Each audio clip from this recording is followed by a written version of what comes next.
Mexico is going to be your Clash Royale champion. Takes it. Sergio Ramos wins.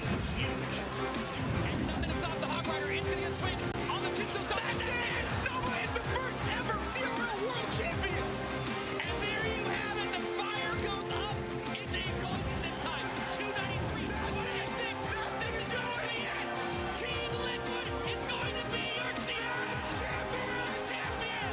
Team Liquid is done in search of the goal. 117 HP remaining. EQ trying to make room. Team Queso completes the reverse sweep, and they are your 2020 Clash Royale League World Champions.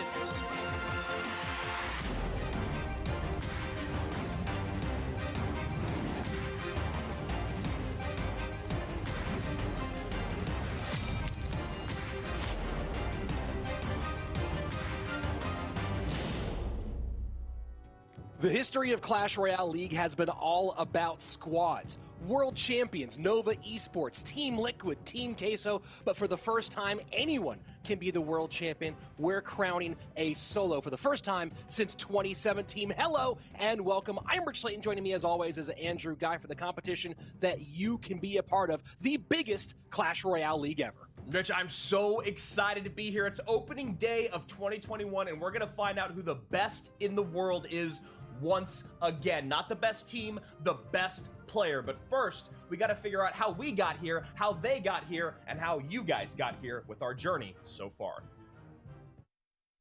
Clash Royale League 2021 is here. And this year, it's every player for themselves in an all-out free-for-all duel for the throne.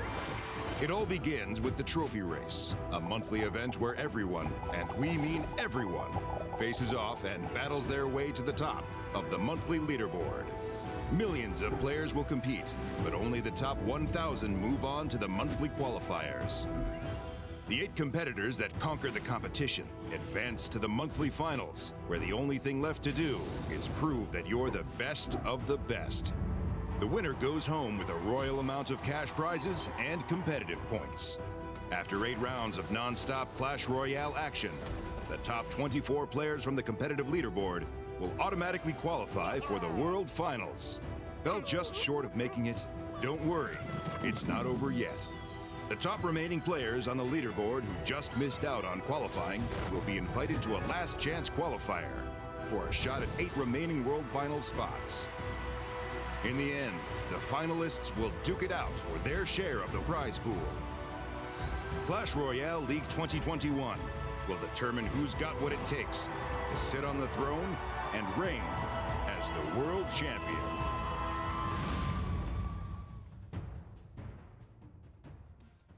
CRL 2021, a year of big changes, of course.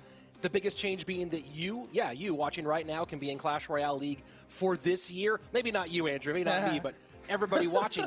But, you know, the other big one, Andrew, I think you and I are both really excited about is the change in format of this fundamental change in how the game's played as we go into Duels. Yeah, Duels was something that when it came out in the game, you and I were really excited about it, but we weren't sure if it was ever going to be seen in a competitive scene. Here we are, CRL, the biggest one in the world, and we're using Duels. But what is Duels? Let's break that down for you guys. Each one of these players has to make 4 decks. Every single one of those decks has to use 8 unique cards. That means no card can repeat in all 32 cards that comprise those 4 separate decks. Now, you're wondering maybe why 4 decks if they're only playing 3 or in a best of 3. That's just so they have one more ready just in case. 4 decks prepared, 3 played if necessary. 8 cards per deck, 32 different cards. I know it's a lot of numbers, but it'll make a lot of sense as we move forward. And to get through our bracket, this Duels format is really important because it changes up our format just a bit. And if you ever play a card twice, you do lose that game.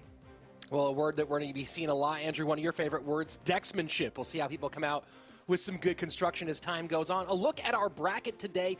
These are the top 8 who've made it through from the global ladder to that top 1,000 tournament to that top 32. And here we go. It's a double elimination bracket. As you see the zoom in right now, everybody has 2 lives to give. If you lose in this bracket, you fall to the lower, and then you have an elimination round that you have to play through. And we're going to kick things off today with a lineup of all players, if you follow Clash Royale competitively, that you should know pretty well. That's right. And these 8 guys are battling out for a massive monthly prize pool and a grand prize of $1.6 million on the year. First place taking home $20,000. Mini would love to have that to add to the bank that he's made over the last few months. But if you look, all top 8 going to walk away with a pretty nice cash prize, but also the points, the leaderboard points that decide who get to go to World Finals.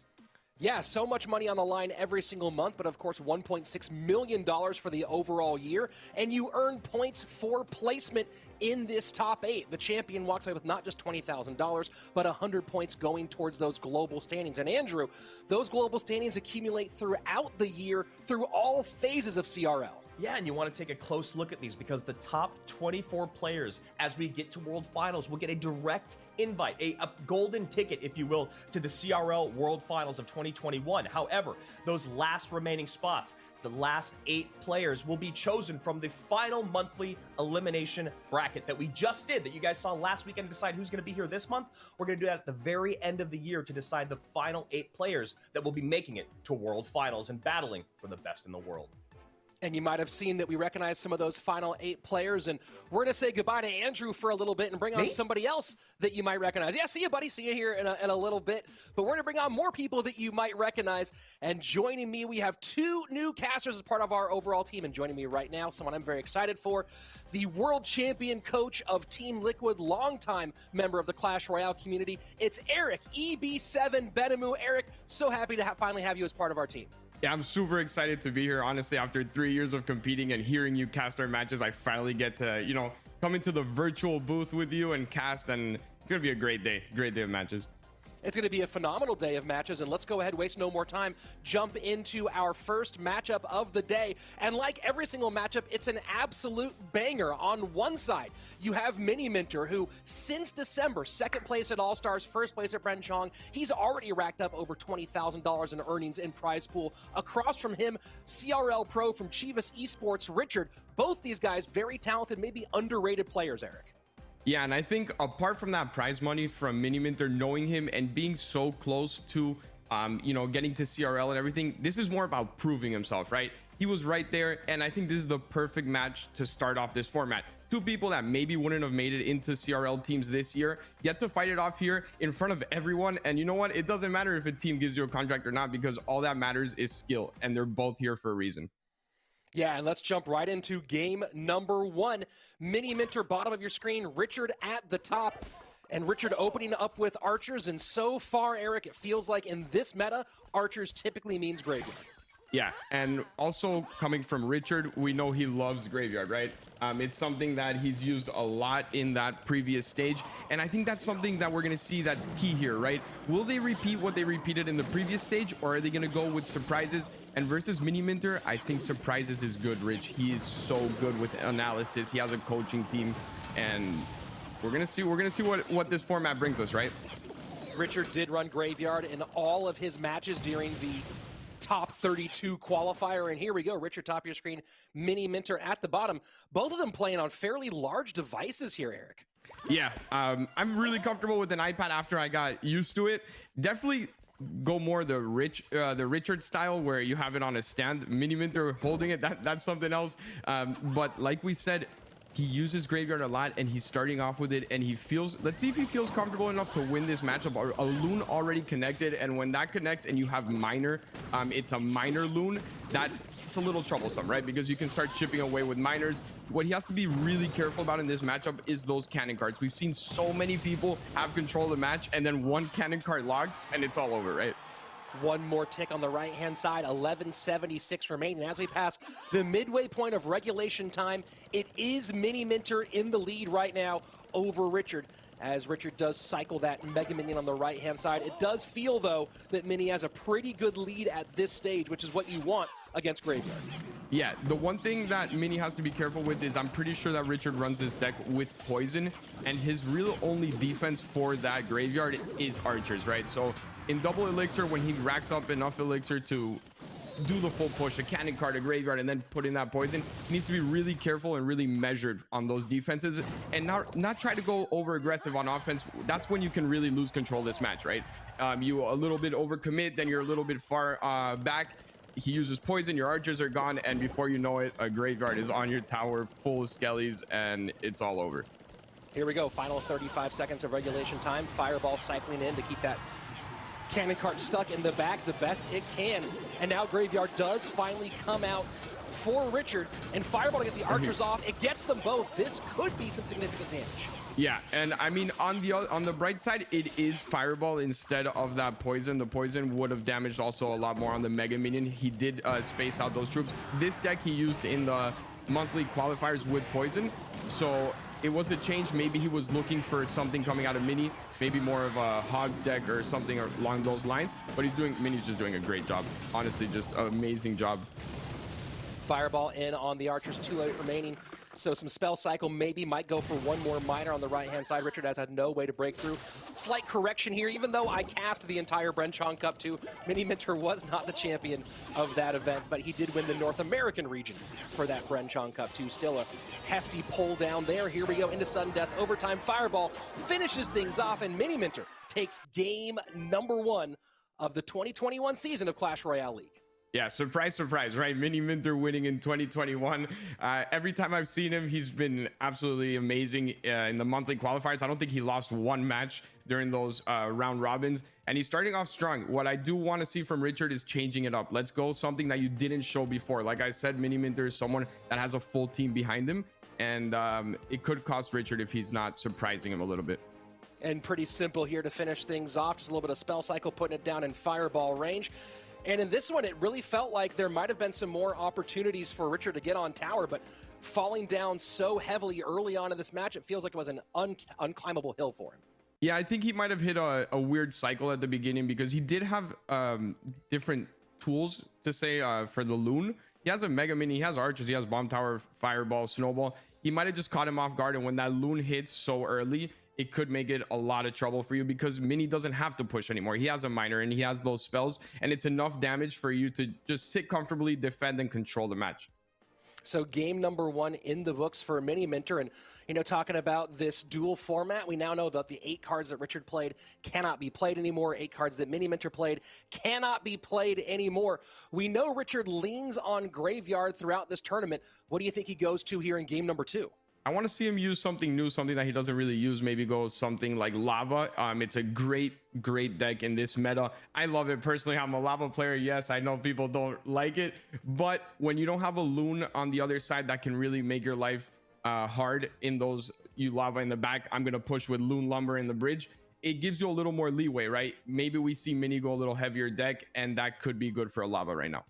Yeah, he did run Lava Hound once during the top 32 portion of this tournament, but only once. Leaned a lot, of course, on the Graveyard, some Balloon, some Royal Giant. And that brings up a very interesting question, right? How much are these players varying their collection of 3 decks as they go match through match? Obviously, in that top 1,000, that top 32, you have to play a whole lot more in one day, so less deck prep. Do you think that from match to match, we're going to see more variance from these players today? Yeah, I think they also know the 8 people in this, right? You know everyone. You've seen their decks. When you went into the monthly qualifier, it was kind of blind. So let's go comfort. Let's go what I know. But now it's time for analysis. Now it's time to bring in, if you have a coach, if you have friends, if you have other players that you've been practicing against, let me prepare something special for this day because it's a monthly final, Rich. It's $20,000. It's everything on the line. So you can't just come out with comfort. I want to see something special, and I think we're going to see it here. So here we go, game number 2, Wall Breakers out for Richard. He does play the Mega Knight variation a little bit. We'll see if that's the one he's going with. Mini Minter dropping E-Wiz here to counter in response. Yeah, and we're going to see a P.E.K.K.A deck. I love seeing these P.E.K.K.A decks. It's going to be hard for Richard in the sense that Mega Knight is not a great defense or offense tool when you see a P.E.K.K.A on the other side. So let's see how he plays it. Really good wall breaker players can definitely outcycle these heavier P.E.K.K.A decks, and he's going Graveyard right off the bat. And this deck, if I'm not wrong, he does not have a strong spell, a poison or any of that on Richard's side. Yeah, I mean, looking at what he's played so far, it looks like he's probably going to be running Zap and Arrows as the final 2 cards here. He ran this quite a bit during the top 32. So at the moment, though, has a nice little push opposite direction, Miner, Minions, and Mega Knight behind. And Mini Minter gets the Hunter out late. This is a lot of damage. The Mega Knight survives, and his lead evaporates just like that. Yeah, he's definitely shaking his head, but he needs to stay calm. This is where that CRL experience comes into play, right? That experience for a lot of matches. This is where I want to see the rookies in this competition really stay calm. You have a graveyard. We've seen graveyards take a tower in what, 2 seconds, 3 seconds if you get it right. He doesn't have a big spell. He doesn't have poison if it is the deck that he ran in the monthly qualifiers. Obviously, we saw that he changed up the spell on the previous one, so maybe he is gonna surprise us here with a poison. If he doesn't, he's still positioned to take this tower. Kind of an old school combination here, going back a while with the 2019 P.E.K.K.A. and Fisherman together, and here we go. Mama P.E.K.K.A. just under half HP, graveyard in, and does go full graveyard poison send. Will it get those minions off? And 1 tick finally does it. We are close, but still a big mountain to climb in the final minute. Double elixir flowing, and Richard now with a good shot at tying things up. Yeah, absolutely. And what he was trying to do there is obviously predict those minions. It didn't work out because Richard snuffed it out. And that Hunter hitting both wall breakers, it couldn't have worked out better for Mini. And he still has a shot. He still has a shot. There is no spell damage here. There is, but not enough to just cycle it. If he can catch a Miner, he has a Fisherman, he has the tools. He definitely has a shot to still take this match. I want to see it go down to the end, and I want to see him keep fighting for it. Early Hunter cycle behind King Tower, giving some options for Miner catches. Fishman to the inside, plenty of elixir for the P.E.K.K.A. to protect here, and the P.E.K.K.A. does go high. Fishman pulls the Mega Knight away. No catch on the Miner. Ewiz does come a little bit late. Wallbreakers trying to sneak through with the arrow. Snowball saves, but the Miner does not get the shot. 2:15 remaining. Mini Minter hanging on by the skin of his teeth. Yeah, now this is where you're spamming the poison, right? This is where, like, all right, come on, elixir, come on, come on, come on, and it's on, it's poison. Will there be enough skellies? I'm not sure. It might have been a little too late. He needs to catch a Miner here. If that Miner hits just 1 time, I believe, maybe 2 times, it'll be over. It'll be spell damage. So he's throwing the prediction on the Fisherman to catch that Miner, and the cage very well played by Mini. Yeah. Cage high, Ewiz low, Fisherman all together. This is a good shot here for Mini Minter. Graveyard in, Mega Knight sets the line high. It's the Prince by himself trying to play defense at the moment, but the Prince gathering up a ton of skeletons, and that does hold on. So now 1 more exchange here. Going to be very important for both these players. Wall breakers. Is there enough elixir? Not going to do it. Richard ties things up with a win in game number 2. Yeah, amazing, amazing from Richard there to keep up the pressure. I think on that is, you know, the double-edged sword from the graveyard. Sometimes you get all the skellies when you want him, and this time he got them all where he didn't want him. All on the side of the Prince, not 1 skelly on the left side of the tower where there was nothing, right? So he got a little unlucky, but that's part of playing graveyard. You never know where those skellies are going to spawn. It could work against you in the worst of moments, right? What happened here? Was this a bit of a cycle issue? It felt like Mini had enough elixir to play some sort of control in the middle, and maybe he just got caught not able to make a decision. I think he had elixir. It might have been a little lag on his side. Might have been, I don't know exactly what. I don't like to, you know, speculate on that, but he definitely had elixir, and he definitely had something just to make sure it didn't hit, or to at least start taking down that Miner. It might have also been the nerves, Rich, right? It's his first CRL match, and he might have had that indecision, like you said. So possible indecision either way. It's game number 3. This is the winner's bracket, so no players eliminated yet with a loss at this stage. They would drop down into the lower bracket, also known as the elimination bracket, which we'll be seeing more of. But the winner does get a much easier path to that monthly championship and that $20,000 prize. So out of Richard so far, we've seen Graveyard, we've seen Miner Wall Breakers, and on the other side, we just saw Graveyard as well, from the Peruvian American, from Mini Minter. Richard's been known to go Royal Giant as his 3rd deck, maybe a little bit of Loon. Do you have a preference here between those two? I think Royal Giant is solid, and you just took away a P.E.K.K.A. deck, right? Which is a very high DPS deck with Fisherman, which is also kind of a pain for those RG decks. They pull it to the other side. He doesn't have Hunter. He doesn't have a lot of good tools for an RG.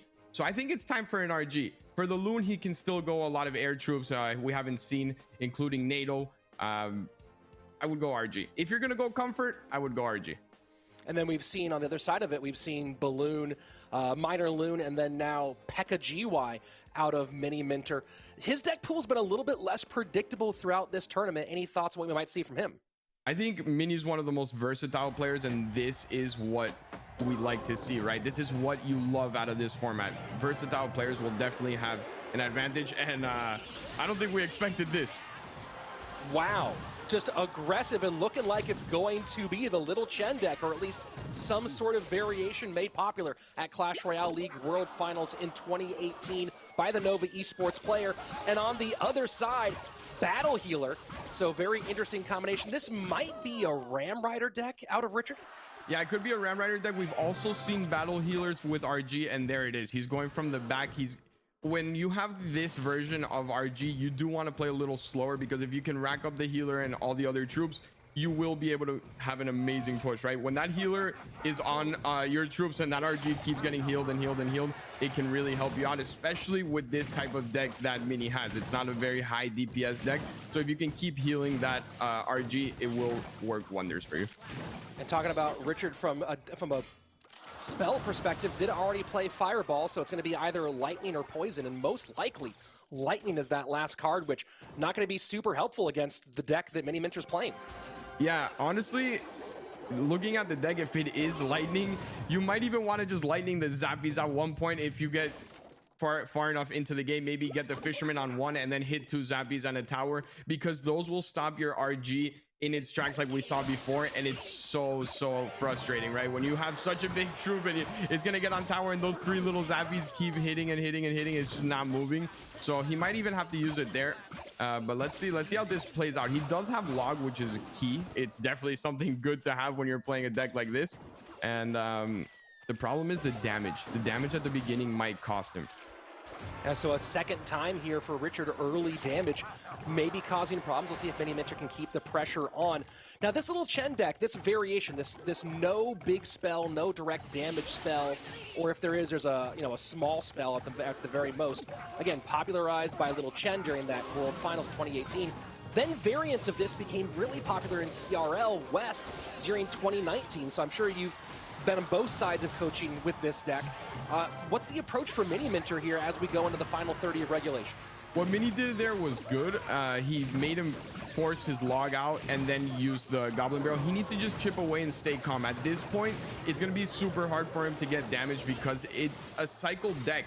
This deck actually cycles a lot quicker than people think on Richard's side. He doesn't have to use the RG. He does have Skellies. He does have Log. He has Fisherman, which are cards that in double elixir you can cycle pretty quickly, but he needs to just take it easy, stay calm. It is hard to finish off these games. We've seen it where the deck that has no spell can get the tower all the way to 200 and then just never hit again. He needs to just relax. Those Goblin Barrels will hit. There it is. He took out the Log with the Dark Goblin, and it should get at least 1 hit. There it is. That's what he has to do. If he can do that again 2 or 3 times, it's his match. A couple big shots from the Royal Giant in, and as my co-caster Eric did say, there are often times where this no spell deck, no direct damage spell deck just cannot close games out. And once more, Royal Giant does get through. Final 90 seconds of sudden death overtime, 681 to 1412. The lead right now for Mini Minter, but a precarious one and maybe a bit surprising here so far, Eric, but he has had a little bit of trouble DPSing those Royal Giants quickly enough. Yeah, it's not easy, honestly, when you have the healer, because you do have to spend so much on it, right? You saw how much he had to spend just to get the healer out of the way, and it's still, the healer alive wouldn't have saved this push. I don't know if it's gonna happen, Rich. I'm counting the, oh. It's not looking good, it's not looking good. 904 on the bottom right-hand tower, 427 on top. Mini Minter sets up Giant Skeleton into the right-hand lane, Dark Goblin way behind. And a high Zappies this time, so some variation in placement. Yeah, the problem is he still had Log there, and those Goblin Barrels is what you need to, chip away. So he needs to force the Log. Don't throw that Goblin Barrel unless you force the Log onto those Dark Goblins. And this is good. This is good from Richard using the E-Wiz instead of the Log for that Dark Goblin, but then he used the Log for the Zappies. So that gives him those little chip aways. and that's what he needs to avoid. Richard needs to use his E-Wiz. No, the complete betrayal by that fisherman pulls the Royal Giant in. Lightning on one side. The log is there for the Goblin Barrel. 74 HP. Final 7 seconds left. Can Richard get back around in time? Goes Royal Giant. Not going to get to a Lightning. Not going to get there. And Mini Minter wins the first game of Clash Royale League in 2021. Yeah, that's one of those fishermen, why did I bring you, right? Like, why did I bring you? You're on my team. You're not supposed to pull it next to my tower. And it could have got real bad for Mini if it wasn't for that, right? We saw it start, Richard start mounting up those pushes. Those lightnings were going to save him the game. And it forced him, that RG that hit the tower right there with the fisherman pushing, forced Richard to actually have to RG on the bridge, which then didn't let him cycle quickly enough to the lightning. So it really, that was a betrayal. Full-on betrayal. That's what the fisherman does. When the fisherman is your best friend, he's an absolute monster. And when he just forgets what team he's on, the fisherman has thrown so many games for so many players. And right there, a tough one for Richard. Not eliminated yet, of course, does drop down into the elimination bracket. We'll have more opportunities. And Mini Minter continues what has been a very, very good run throughout this tournament. Yeah, absolutely. And he's coming off, like you said, probably more wins than anyone in the past couple of months. And it's definitely a good sign for him to start off his first CRL big finals with a win. Apart from not dropping down to lower bracket and losing one of those lives like you spoke about before, the most important thing is points, right? And points in this format, when you win on the upper side of the bracket, on the winner side, or however we're calling it, you move closer to those points, right? You move closer to that fifth, and I think fifth spot starts securing you more points, and then obviously the 100 points for first place. 20,000 is great, but when you get to that World Finals, it's absolutely huge, right? That World Finals is there's something else about being at World Finals. Of course, you have the experience there, having been not just at the 2019 World Finals, but I heard you won that, so congratulations on that there as well. Let's take a look at the decks that we saw in our first match of the day. Some stuff I think that we'll see a lot this weekend, and some stuff that I think we are going to see very little of. Let's start with, I think, the most surprising choice of all, and that's the Royal Giant no spell Goblin Barrel, the little Chen variation. We've seen this with Mega Knight, with Giant Skeleton. Talk to me a bit about why you think Mini Minter put that in this position. I think he used the spells that he already wanted to use, right? And he kind of saw the deck style that we were seeing from Richard. Like we said, he does have great analysis on Richard, and he played what he showed already in the monthly qualifiers, right? These RG, the wall breakers. So he kind of knew what to expect. And if he practiced this matchup and he felt comfortable with it, I don't see why not. To me, as a coach, I never liked playing no spells, because at the end of the match, you're holding on, right? You're come on, the tower, and it's never going down. And that's what we saw here, right? If you're Mini Minter's coach, you're stressing at the end of that match. But I like it. I like that he went out and chose something that we're not used to. Surprised the opponent. Maybe he was expecting something else. He didn't practice against this, and that's what at the beginning caused all that damage. Yeah, I mean, 2 games in a row. I mean, 2 games, the first game and third game, both where Mini Minter got out to an early lead. And, of course, that was very successful for him, because Mini Minter now will take one step further along in our winner's bracket. So let's look at the picture so far. Mini Minter does take out Richard and send him down to the lower bracket. He will await the winner of our next matchup. And, ooh, boy, what a fire one this is. Line versus Ruben. More on that in a minute. Of course, Yuya and Molite will be in the match number 3 today, and then KK and Hajime. But coming up next, this could be the absolute final here, Eric. Line and Ruben, 2 world champions. Yeah, first off, I'm excited to watch Ruben and not have to play against Ruben, okay? This is probably the best case scenario for me. I don't have to worry about what he's gonna play. He's the best in the world right now, in my opinion. Definitely showed it in the World Finals that we saw in 2020, and almost every tournament he plays, he's at the top. And on the other side, Line is actually one of the best performing players when it comes to 1v1 tournaments. Obviously, the CRL wasn't on the best team, best performing team. His team was great, but when it comes to 1v1 tournaments, he is so good. Well, one thing people might not remember, maybe didn't focus on as much, is that Line is a solo world champion in Clash Royale. And I'm not talking about things like the Moreno Cup or the Bren Chong Cup or the CWA Cup or all those ones that have invitationals. The open qualifier no-tilt world championship that we held back in the fall, he is the champion of that event. So you do have two world champions, and Line specifically very, very well built, as you mentioned, for these solo competitions. So let's talk about these two guys for a little bit, right? Ruben, we know one of the most beautiful things about Ruben is his micro, perfect management of interactions in a high speed and a high stakes situation and environment. What makes Line such a special player?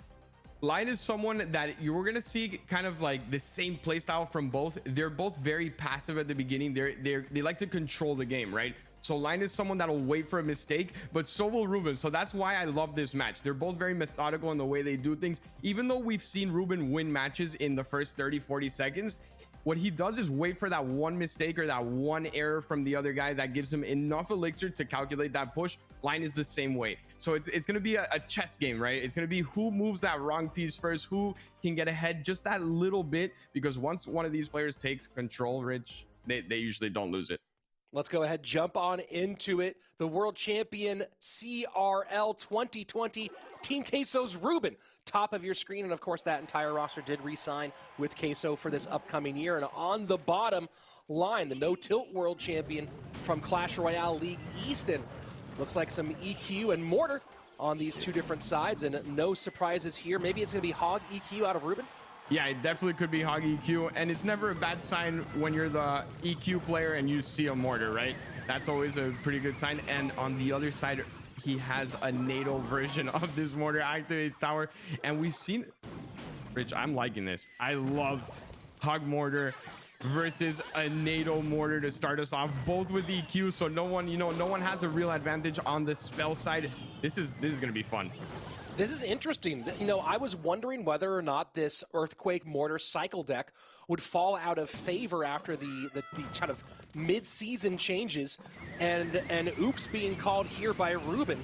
Maybe a bit of a missed time here? Yeah, it definitely could be that. And what I'm looking at right now is, yeah, that's fine. You can start NATOing, but the defenses are going to have to switch sooner rather than later. You're going to have to get into a better cycle, because if you're spending all this elixir just to defend, you won't be able to actually push. And his win condition is that Mortar, right? Ruben has the Hog that he can make these pushes, but when you're just the Mortar player and you have to play them offensively eventually, you're going to get EQ'd, cycled a lot. So he needs to be careful with that. Line needs to start putting a little more pressure. Are you surprised at all to see this Mortar Earthquake deck still in play at this stage, and again after that recent nerf to Earthquake? Well, seeing as I coached Igor for over a year, I'm never surprised to see Mortar, right? Even when it's nerfed, when it's not in meta, when it's everything. And that NATO, I've been on that end of the Mortar deck as well, where just the NATO does not pull it, but it's not a big deal, right? The tower damage is on the left, the cycle. This is going to be one of those matches that is not going to go to 2 towers.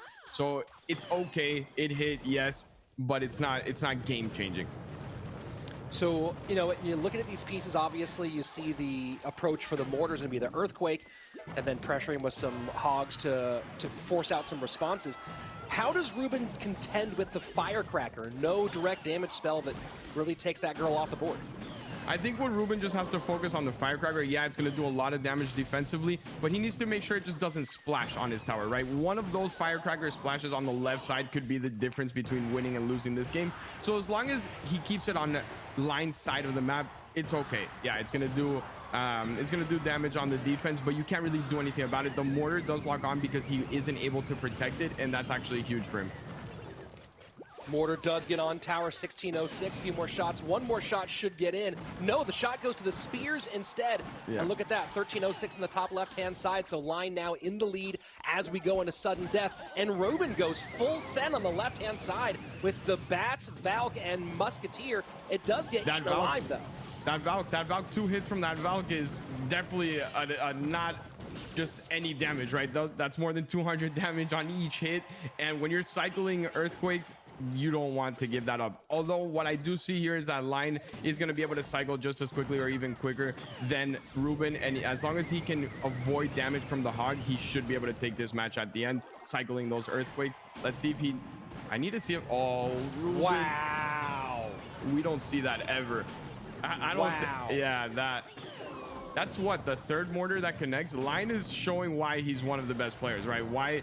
All right, this is Ruben. This is someone that no one wants to go against, and I'm just gonna sit here with my mortar against your mortar, and I'm gonna have it connect 3 different occasions. Really beautiful, beautiful gameplay, and you saw the skeletons out front to control the musketeer. Just perfect play here from Line against Ruben, and that is a big time win for the South Korean to open up his 2021 February championship. Yeah, absolutely. And on what I do want to touch on quickly is the fact that he did use 3 spells, right? So now 3 spells are out of the equation for the rest. This is where Duels comes into play. Now you don't have NATO, now you don't have Log, and now you don't have EQ. Those are 3 off the board, 3 huge ones as well. So we'll see, knowing that Ruben is someone who does like to play Balloon, do you think maybe we see him go here, especially knowing that NATO and Mortar, 2 excellent control pieces, are out of the game? I definitely would not mind a Loon here. Like you said, Earthquake, I'm sorry, not Earthquake. NATO is key when you're playing against Loon. He will still have Snowball, and looking at the spells he used here, he could be coming in with a Snowball deck. He still has Musketeer, so he has to be careful. Ruben is one of the best players when it comes to Balloon, but if I'm him, I'm going something more of a recruits Balloon than just a quick cycle Balloon, knowing that there is no Log, that there is less that splash damage, right? There's no Firecracker, there's none of that. So I'm gonna go, if I want to go Loon, I'm gonna go a little more heavy, make sure that I have something to block that Loon if he does use Snowball, if he does use Muskie. Now, one thing we saw in our first match of the day, Eric, was that Richard ran the 3 decks, some very common decks he ran during the earlier portions of the tournament, and it came back to bite him against Mini Minter. And same thing here. This is a deck that Ruben ran a lot in the earlier stages. Do you think that that's maybe running into a bit of a problem here against Line, who might be switching things up a bit more? Yeah, that could definitely be a problem, and we're about to find out, right? Ruben loves RG, so there might be an RG deck coming in from Ruben. He likes RG and loves Loon as well. So I want to see if they mix it up, and this is what we spoke about before, right? Will these players take advantage of this dual format in running their comfort, or will they come in surprise? It is the first monthly finals, so I think players are adapting. We're still not 100% sure what the best route is. Yeah, this is interesting because a lot of these pieces he has used in Graveyard Cannon Cart for Ruben on the top, and of course seeing Cannon Cart from the bottom. Might this be Mega Knight GY with Cannon Cart for Line? Yeah, I think we are gonna see, we're definitely gonna see the out of Ruben here, but I want to see, yeah, I think this is another, these players, they met up earlier today and they're like, let's play the same archetypes, let's see who's better, I got you. But a healer coming in on the other side, which we're usually not seeing that much in this meta. Ruben was actually one of the first ones to pull it out in the monthly qualifiers, but it was with an RG deck.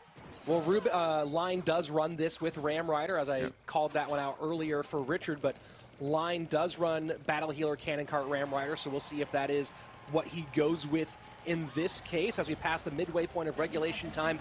At the moment, no significant damage either way, pretty even, just snowball cycle from both of these players.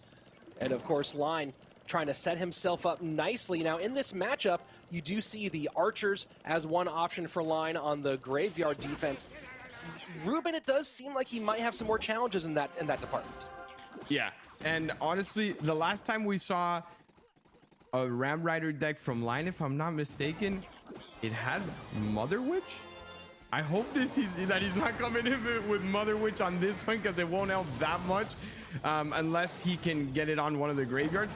But Rich, I'd be down to see it. It would be curious. Poison does come out, so if it is Graveyard, that's the last card. But if it is Ram Rider, that'll be the last card here. Yeah. So we'll see what direction Line is going and has to do something here, because this is a full send on the right-hand side. Knight, Mega Minion, Cannon Cart with 1 part health Zappy as well. Cannon Cart does not connect. Snowball trying to help chip those down, get the Cannon Cart on tower on the right-hand side. 30 seconds left. Nice pickup there with the cage. Yeah, amazing reflexes. That's the reason he's playing and we're casting. That would have connected on my tower for sure. But the push keeps coming in from Ruben. We've seen him do this to so many players. Yeah, I have a graveyard deck, but I don't need to win with the graveyard, right? He sees the position he's in, he analyzes it, and he goes, no, wow, my Cannon Cart's what's going to do the damage here. Cannon Cart does connect on the right-hand side, and look at that, down to under 1,000 HP. It just keeps on going. 7:20 left. We're into sudden death overtime. What was a bit of a stalemate for almost 3 minutes suddenly turns on a dime, and the Clash Royale League world champion now with a very, very good chance of tying things up. Yeah, I think this is what makes him so good, right? Adapting to the game. He realized that he had poison. He realized that he had archers. Let's not push over and over again with Graveyard and just keep giving him defensive value. Let's make you defend my cannon cards, which are a lot harder to do with your deck. And he takes the match. And Rich, I'm so happy to see that we're going game 3 every time. These matches are amazing, and if it's up to me, we're going game 3 all day. Yeah, I mean, I think it's going to be a pretty tightly pitched battle from top to bottom, and this was that big turning point, right? This was the moment, holding on for a long time. It felt like line was getting lower and lower on Elixir as time went on in this matchup. Yeah, a lot of people would have, after that first defense from line, been like, okay, I have an Elixir advantage. Let me start from the back. Let me build a big push of Graveyard. Let's see if we can get him down to not be able to defend it. Ruben was absolutely on the other side of it, and he said, no, I'm going to keep the pressure. I'm going to keep forcing you to defend. It's not easy to defend those cannon cards with the tools that he has, because he was able to put a knight in front of it and support it. Yeah, and support it very well, taking the win here in game number 2. So, you know, one of the big conversations, of course, is what win conditions are no longer in the game at this point. And Hog Rider used by Ruben, Graveyard used by Ruben so far, Mortar out for both players, Graveyard out again for both players here. This is going to be really interesting, because now we have to look at the spells, right? Poison gone on both sides of the board. Earthquake gone on both sides of the board. Are you about to see a Royal Giant Fireball battle here in game number 3?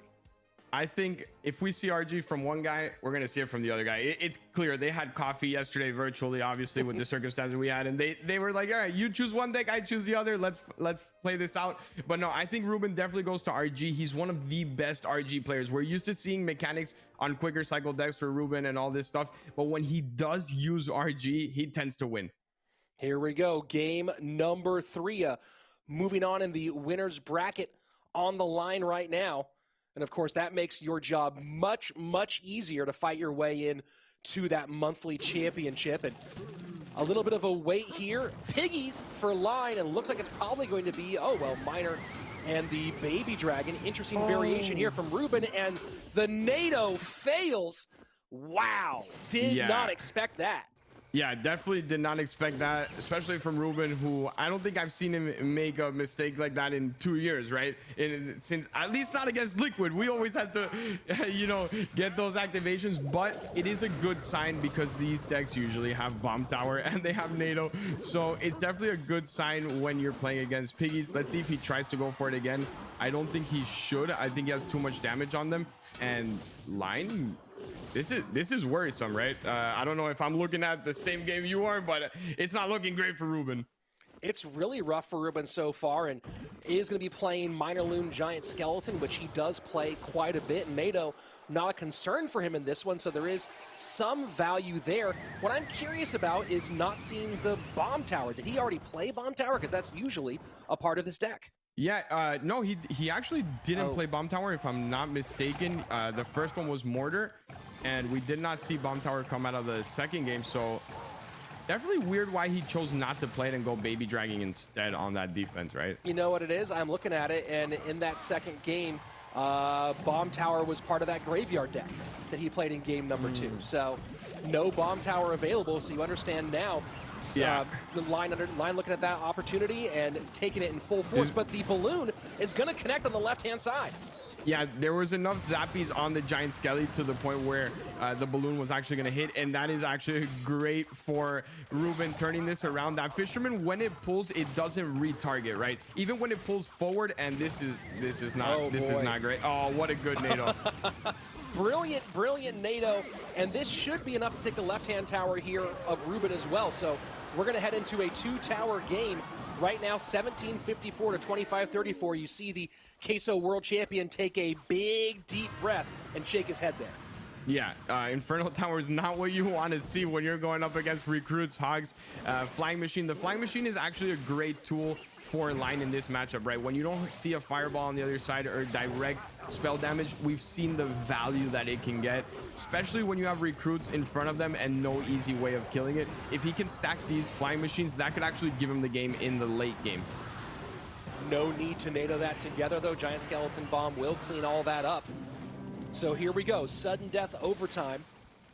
No significant damage here in the last couple of moments, but right now it feels like a big opportunity building for Line.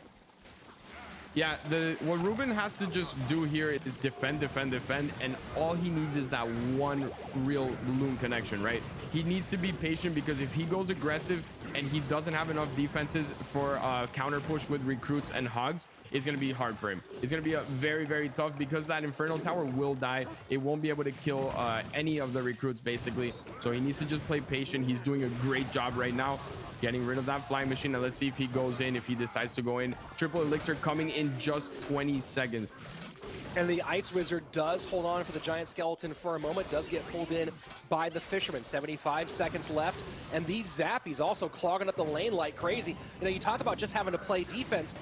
Eric, we have not seen Line throw Royal Hogs down for a while. Is his plan just to clog things up and not let anything through?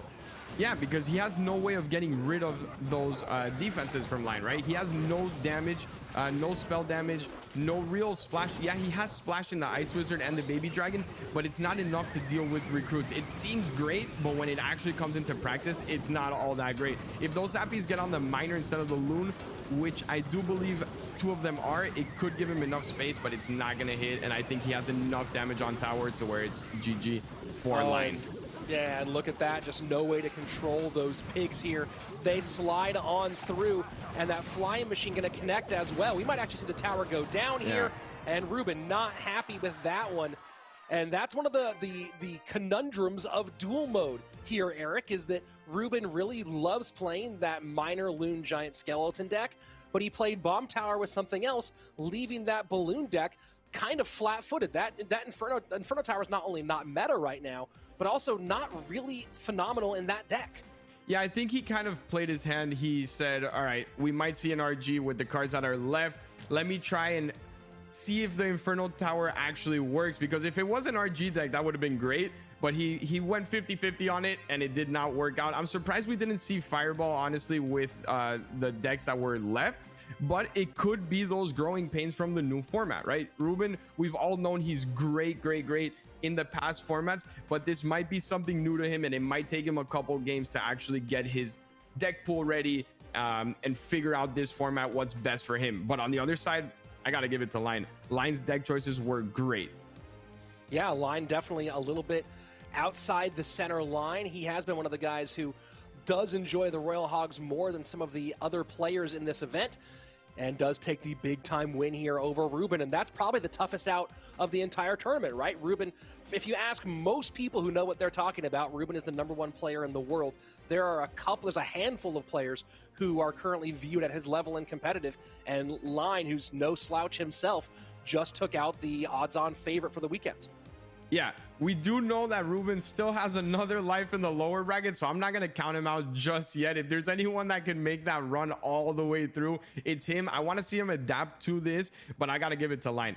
Going in your first match of the new CRL and seeing that bracket and you see Ruben, no one's really excited or happy about it. Obviously, he's a competitor and you go in and you win, but the way he played, the confidence and the control he had in the matches, not everyone can do that, right? I don't think everyone can just come in on the first match and do that with to Ruben.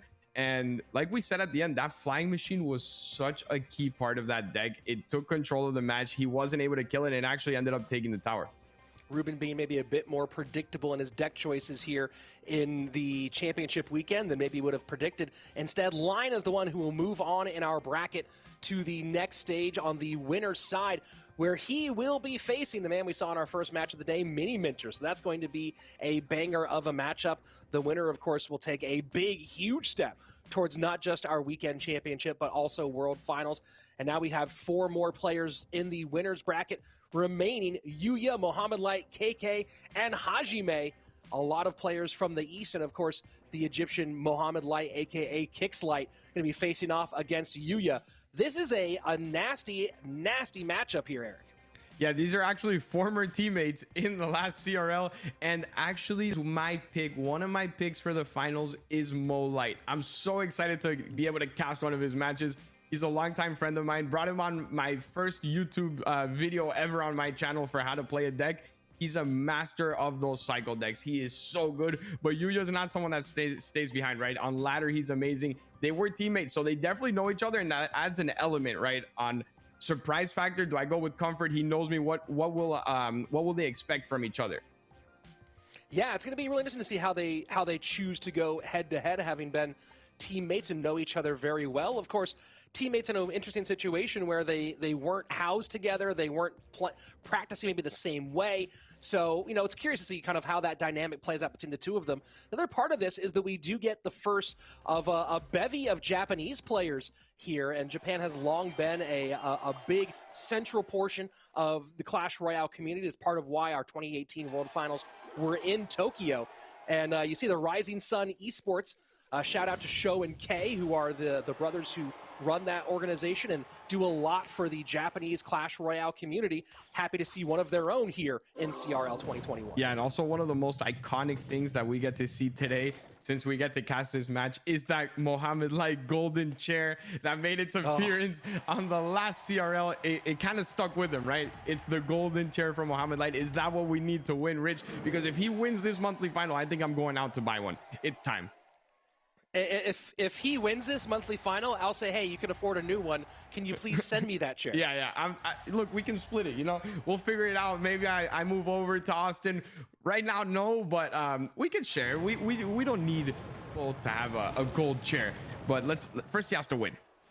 So Hog triple spell, it looks like here from Mohamed Light, which this deck not as popular as it once was. Of course, the Royal Delivery version became more popular than the Snowball version for a little while. And interesting choices here from Yuya so far. We do not see a ton of Night Witch in the current meta. Yeah, this is what we get with this format, though, right? We're going to see cards that aren't very meta because you need to save the other cards for decks.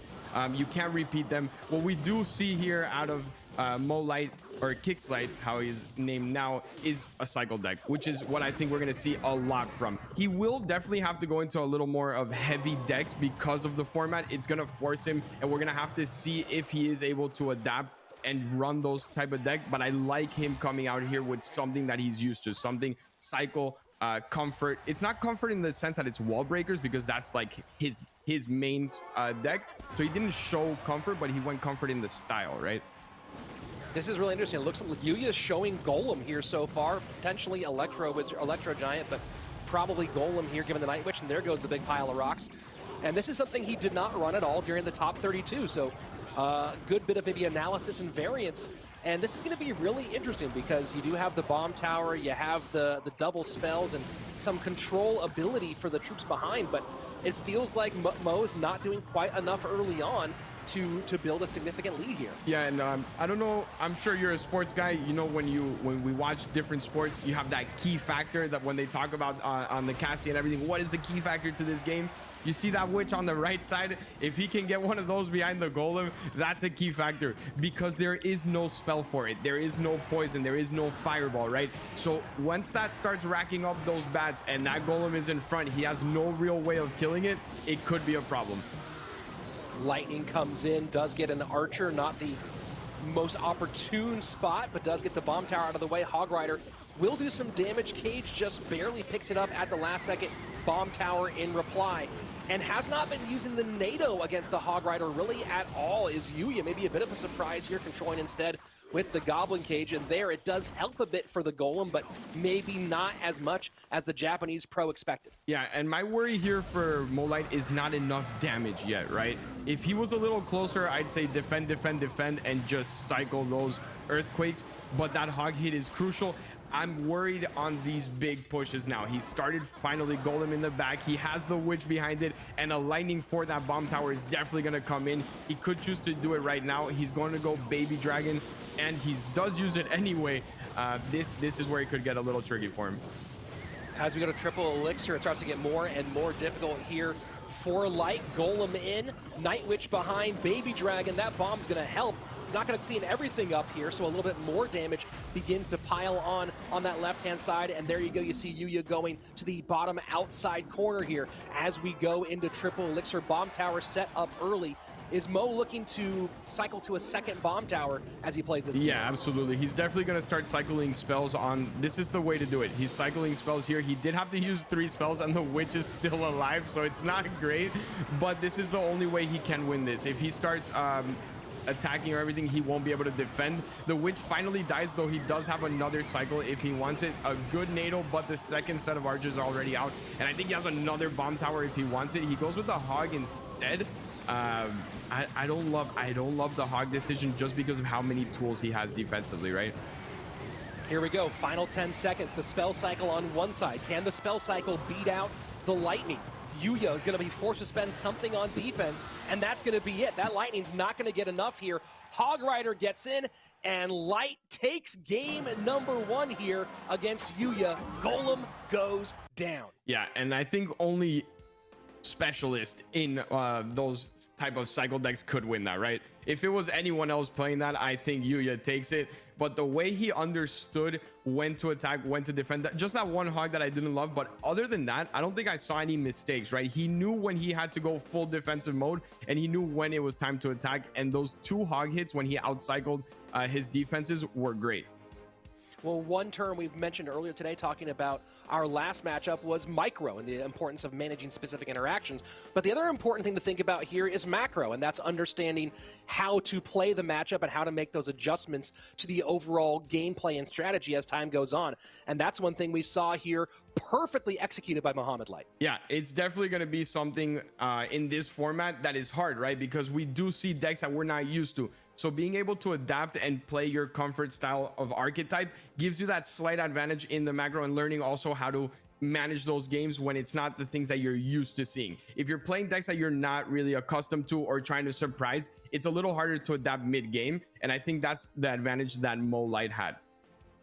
Here's the interesting question, though, now, Eric, because Golem Night Witch, one advantage of it is that it doesn't take as many cards away from other popular decks in duel mode right now. So it does feel like it's going to make Yuya a bit hard to predict here in game number 2. Yeah, and that's the positive side on that. And the negative side on Mo Light is he used Snowball and Log.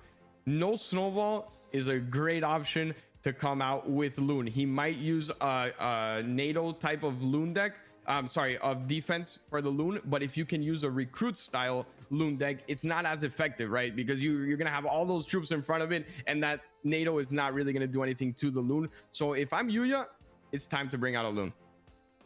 Well, we'll see if that's direction that he goes here in game number 2. Yuya, of course, one of a bevy of Japanese players. Mohamed Light representing Egypt, and he's very excited, of course, to be representing his countrymen. And there's a lot of Egyptian players and pros right now who are rooting him on. He's a really a special character overall in this game, Eric. You know, he's a guy who's got a lot of personality and, more importantly, a lot of high-level gameplay. What's your earliest memory of Mohamed Light? My earliest memory of Mohamed Light is actually watching ladder. I had a couple of ladder friends add me, and I didn't know who Mohamed Light was, but I kept seeing his name pop up on ladder and beating them with the cycle wall breakers deck. I finally reached out to my friends. I was like, who is this guy? Can you let me know? I want to contact him just so I can watch his gameplay. And they put me in contact with him. He's actually one of the nicest players, always like excited to be on. In that moment, we had just won with Liquid, so he was very excited to be in contact with me, and he was like, yeah, let me actually go on your YouTube channel, let me do a video for you. I was like, let's go. So speaking of ladder, don't forget, everyone watching at home right now, the ladder season for February ends here in about a week or so. I don't remember the exact number of days, but you know, we don't have that much time left, maybe about 10 days or 8 days left in this ladder season.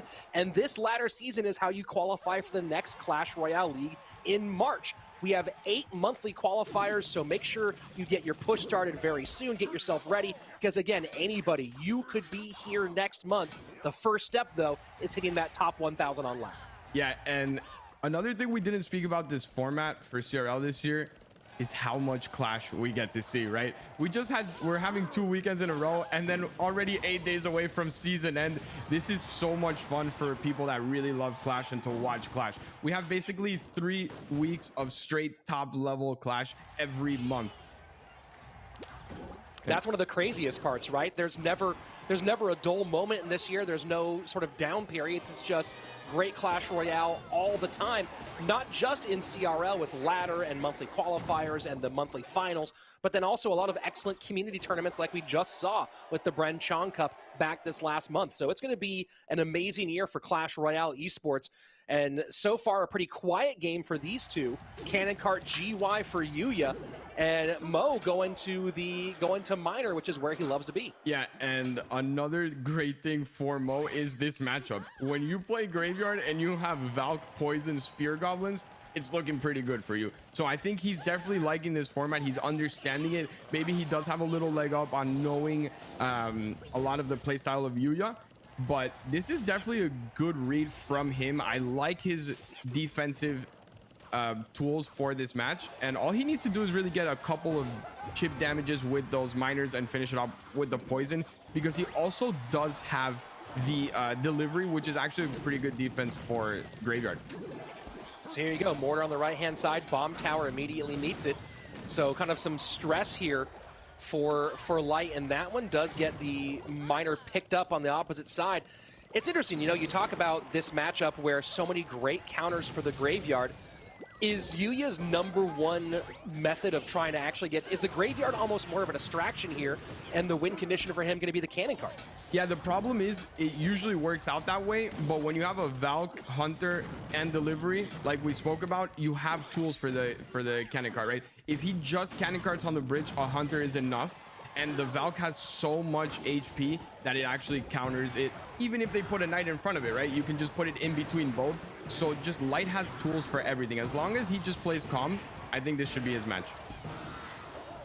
Mohamed Light, one of the many young players who's made his name with Mortar. You know, you happen to have known one of them fairly well. In Igor, you have La Picati, Coca RX out of Brazil, another Mortar player. Benzer Riddell, another Mortar player. Luck Dubs as well. One of the OG players from CRL, also great with Mortar. Mortar's taken a real spot, right, in competitive CR in the past years. Not as much in the early days, but in the past years, it's definitely come out as one of the best win conditions and best player producing win conditions, I guess we could say. That was the question I wanted to ask you about, that I was setting us up for. And look at that, one skeleton stays on. Huge lead right now for Yuya as we go to the final 75 seconds. The question I wanted to ask you is, what is it about Mortar that produces so many top-tier players? It's just the way you have to play Mortar for it to actually ever connect or to actually win matchups. You need to know the cycle so well. You need to always have Elixir in your head. Most of these Mortar players, when you talk to them, they are masters of deck cycles. They're masters of Elixir counting. When you talk to Igor, when you talk to Lapo, you can give them any point in the game and just say how much Elixir, what are his next cards, and they always know. It's incredible because they have to understand every single spot in the game, when they can actually put an offensive Mortar, when it has to be defensive. So it's key that they know every aspect of the game. The offense proving difficult here for Mohamed Light. He might have enough to take the lead at this point as the poison does come down offensively. Final 20 seconds, sudden death overtime, 9:15 ticking away. Fireball comes in to help out that Graveyard, and Yuya does add to that lead. Snowball as well. The Mega Minion gets a huge swipe. It gets a second swipe. Oh my word. Oh my word. Yuya battles through a really difficult one, and Mohamed Light just did not get enough done early on to hold off against the onslaught with the Graveyard and triple Elixir. I think that those two mega skellies, I'm gonna call them, because they did so much work in that one push, really threw him off. He had complete control of the match, and then those two skellies, I think, took like 600-700 damage off a tower, and it just threw off the whole game for him, right? This is a type of deck when you're controlling with this miner that you always want to minimize the damage and just slowly chip away. And once he saw that he was down 600 damage, he needed to start attacking a lot more than he wanted to, and it forced him into positions that he really wasn't that comfortable with. And it was twice there that we saw troops just kind of escape and get on tower between the skeletons and the Mega Minion as well. Mega Minion, of course, was a central part of the meta for a long time and has been kind of in a middle spot here, but maybe the more surprising card of those two Of that deck for Mohamed Light was the Ice Spirit rather than the more popular Electro Spirit right now.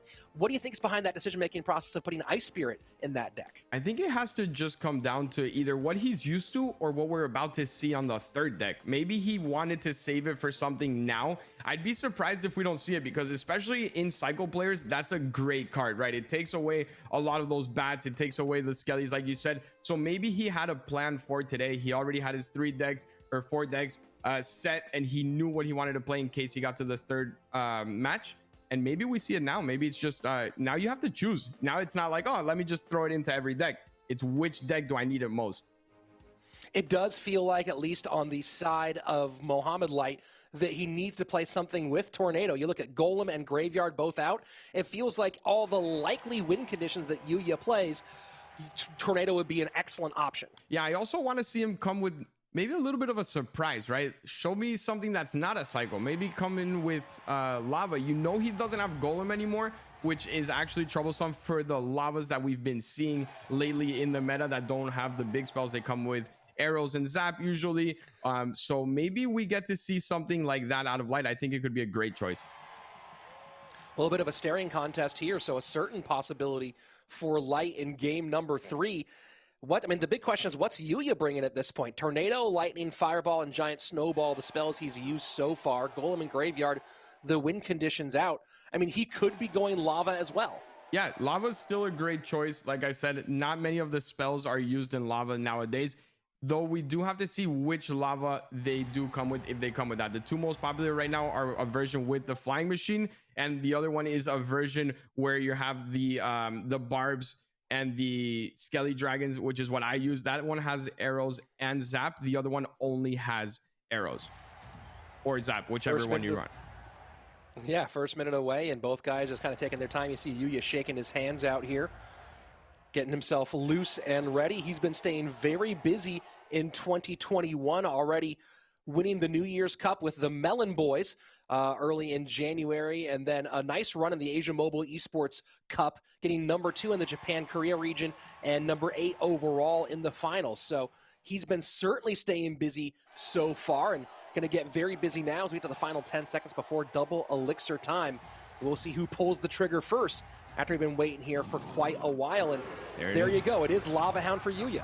Lava Hound, and on the other side, we're actually not getting a Lava. We're getting a Giant Skelly, which is not that bad because everything will die on the counter, right? Usually those troops and that you see go behind the Lava. Oh, what a great Fisherman. Now, this is actually pretty decent for Light, even though he did use that Fisherman to pull it away. Tesla, Ice Wiz, Baby Dragon versus a Lava is not that bad at all. The Flying Machine does stay up for a bit, but the Giant Skeleton gets down just in time to keep the Ice Wiz on the board. He needs to we'll see if he can get back. Yeah, the Fisherman, that's what I say. See if we get back to a NATO, but that Fisherman totally counters here and opens up this line for Yuya on the left-hand side. Yeah, the only reason I'll go ahead and say that this is not already over for Yuya is that that Fisherman. That actually changes the whole match, because if we take that Fisherman out of the equation, we would have seen how that Inferno Dragon, the Flying Machine, and everything would have died, right? All his pushes would have died. But the fact that he has that Fisherman is what saves this match for him.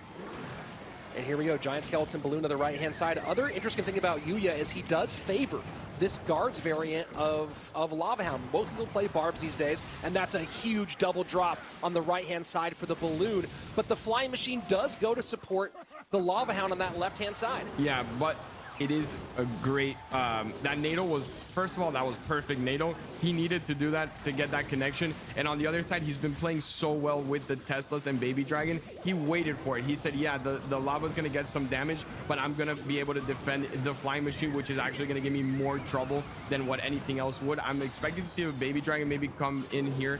It might be a little too late, though. And that Flying Machine is on tower. The miners, yeah, the play from Yuya was just great. The aggression out of Yuya, and made a big change here. Normally he plays this with Barb Barrel as the other spell. Barb Barrel, I mean, people do play it with Zap, but he tends to play the Lava Hound, no, sorry, excuse me, on that one has to play it with Goblin Cage as opposed to the Fisherman. So rather than having a building in this case, chooses to go with the Fish Boy. Can he get that tower down in time, though? I don't know if he can. The balloon gets down on the right-hand side. Arrows will finish it. Yuya has to cycle back, goes Miner instead. And the pickup does get down. Oh my gosh, the Ice Wiz there. The NATO not going to be able to get the Fireball out in time. And it is Yuya taking the game and the big-time win. Yeah, and that last fireball from Molite that was on the tower, kind of just a predict. It missed the flying machine by what? A one tile maybe? If that hits that flying machine, that is GG on the other end. It hit that loon was going to connect, but it's a game of very, very, very small margins, and we saw it here. The pressure from Yuya at the end was phenomenal, and we've seen how many times a flying machine just really a pain when you don't take care of it, or when you don't have anything in cycle for it. It could change the whole game. Yeah, I mean, you see two really excellent NATOs out of light, or one excellent NATO and one maybe miscalculated NATO, right? You saw the one to get on tower, but then this one opens up the door tremendously, and another one just to get this balloon through enough. Fireball doesn't get the flying machine, and man, Yuya, just a really put together performance. And like you said, that one change, Fisherman to control the giant skeleton, very nice work here for the Japanese pro, and he takes a big match 1 victory. Yeah, in that highlight, what I really liked at the beginning that I wasn't able to see in the match because of so many things going on, the reason that flying machine actually connected was because he arrowed the Ice Wiz, which made it die quicker, and it didn't give him enough of an opportunity for Molite to have the baby dragon ready. He only had 3 elixir, he didn't have 4 for it. So if he didn't throw those arrows, it would have taken enough time to where he could have put a baby dragon in front of the flying machine. So very good play from Yuya. Heads up to get those arrows in, get that flying machine connected, and obviously the miner on the back. Well, the level of gameplay so far has been really exciting. We've seen a couple uncharacteristic mistakes here and there, but overall, a lot of really interesting mind games. You know, we talk about that idea a lot overall in Clash Royale, and, you know, you see someone go with one big move, someone else goes another huge potential idea. But so far, it seems that that a couple players are standing out. Mini Minter, of course, has moved on, and just now seeing Yuya move on. Of the 6 players we've seen so far, Eric, who's been the most impressive to you? I think it has to be Line, in my opinion. Line's gameplay was so good. I was so impressed. I think it also has to do with the factor of who you're playing against, right? When you're playing against Ruben, it gives you that little heads up on who's been most impressive to me. But I've also noticed that the 3 players that have advanced are 3 players that somewhat surprised, right? Somewhat used something new in their decks. They didn't go to the usual comfort decks. We saw Richard go very comfort, we saw Ruben go very comfort, and we saw Molite go very comfort. So maybe this is showing us you need to surprise your opponent. Let's get out of our comfort zone, let's bring something new, and for the people that took the risk, it's definitely paying off. Well, we do have one more upper bracket match today before we get into our lower bracket. But before we get there, let's invite our other newest member of the broadcast team here to join you. It's not just Eric Benamou, but also CRL North American champion, CRL Western champion, and of course, alongside Eric, World Cyber Games champion, Joshua A.C. Sharon joins the booth. Josh, thanks so much for joining us, and excited to have you part of the team this year. Yeah, man. I'm just so excited. This is gonna be a great year. Gonna have a lot of fun with this, and you know, we're gonna see, you know, some more great Clash Royale. So to throw you the same question that I asked Eric a moment ago, we've seen 6 players so far. Obviously, 3 of those has moved on. Who's been the most impressive to you so far today? You know, I think I want to say Richard. No, I'm gonna say Line. I think I have to agree with Eric. I think Line played exactly how he needed to. I think he did a great job of, you know, controlling the matches. I think against Ruben, that's gonna be something difficult. I think all of the losers though did a great job. I've just been very impressed by all of the quality games that we've seen so far. You know, one of the challenges, of course, of this season is adapting to this new format of duels. We've seen some interesting choices at this point. Eric, you kind of blazed new ground as a coach for CRL in 2021, as that was sort of a new thing, a new way of working. What do you think are some of the challenges a coach or analyst might experience as they go into this new duel-based mode? Yeah, when I started coaching, it was 2v2, right? That was like the new thing. And obviously at the beginning it was actually a little rough for my team. It wasn't the greatest of starts, but you have to adapt. And what you have to realize is it's okay to look at what's working for other players and use that, right? There's no pride here of, no, he's doing this, let me try to figure out my own way. No, if something's working for someone, try and mimic it. It's a new format. You don't have to be the guy that is, trailblazing everything. See what's working for, what worked for Lion, what worked for Yuya. Adapt using that, but in your style. And I think that's the way to go. Well, we'll see if that's how they apply things later. We'll see both of these two guys later on. Thanks, Eric, for joining AC. We'll see you back on here in a little bit. For now, though, let's go ahead and bring back on my longtime partner, my good friend, best hair in the game, my friend Andrew Guy, joining us back for a few matches here. Andrew, it's been a wild day so far. Oh, are we wearing the same shirt? By the way, I think we're actually wearing the exact same shirt. I have to give you mine when I'm off camera, and now they just handed me a second one. Dude, it's been an incredible day. You and Eric did an awesome job. I was listening. I had my popcorn ready to go. I was drinking my coffee. Crazy, crazy matches. Aggression from Miniminter, methodical from Line, and the upset from Yuya. Dude, I am so ready for KK and Hajime. Yeah, KK Hajime is going to be great. Before we go there, I want to ask you the same question I asked them. Of our three winners, who did you find to be the most impressive? Everyone was really, really great, but what I loved today was Miniminter's play. I love that he changed things up. He was aggressive early on in a couple games. His defenses were on point. I liked his play style. I liked his passion. I'm ready to see more out of him, and he stayed basically perfect throughout his entire weekend. I mean, he dropped a couple games on the first day of qualifiers. He dropped one game today. I'm ready to see more out of him, but first, a showdown in Japan that will lead these guys to face Yuya. Yeah, I mean, we're going to have a winner's bracket semifinal between two Japanese players. When you talk about aggression, you have the young upstart in Hajime at the top of your screen, and then KK, longtime CRL pro at the bottom. And KK has kind of traveled all over in his Clash Royale journey and is still wearing that Fav jersey even here in 2021. That's right. Excited to see him here today. One of the only players at the qualifiers that rocked the Giants. Electro Giant, Goblin Giant, Royal Giant. No giant discrimination from the bottom of your screen. And we'll see if he busts that out today. I'd be shocked, though, if we saw it in game number 1. Although, could be looking like Royal. Yeah, looking like Royal Giant here for KK with the Royal Ghost, and he's one of the people who does run this Royal Ghost variant of Royal Giant. Not as popular with the other players. Most people choose to go a slightly different direction than the Royal Ghost, but he decides to go this way with it, and he's been successful with it so far. I believe he's won all the matches he's played with this deck so far in this final couple of rounds of CRL 2021. Yeah, and you know the things that we love about the Royal Ghost, especially after they change the way that it moves around the map, can just really break up your opponent's defenses, get on top of those splash troops, and one of the best things about it is it's this pretty hefty tank where and when you need him. So first minute and a half almost away, and so far it is KK with the lead, but not a huge one. And Hajime looking like it's going to be, I mean, with their EQ makes it weird. All the rest of the pieces, the Mortar and the Musketeer, would feel like Graveyard, but the EQ, and so it's just Mortar, Miner, EQ. Very interesting choice here from Hajime. Yeah, well, what's interesting here is when you look at the two deck compositions, the deckmanship from Hajime, if you will, focuses a lot less on spells and a lot more on troops, whereas KK at the bottom of your screen, yes, he has 2 spells, but also look at the control in there. You got the E-Wiz, you got that the Electro Spirit in there, obviously the Fisherman. Those are all pretty large control cards. I'll be interested to see if he's going to need any of those later down the line in some matchups where maybe he might have burned a few of those great utility cards too early on. EQ trying to buy a little bit of room here, maybe a little overspend out of Hajime, the young player, against the veteran in KK, and KK doubles down. Log into the Spear Goblins, Royal Ghost in front of the Royal Giant, and that's going to be a lot of DPS on that RG.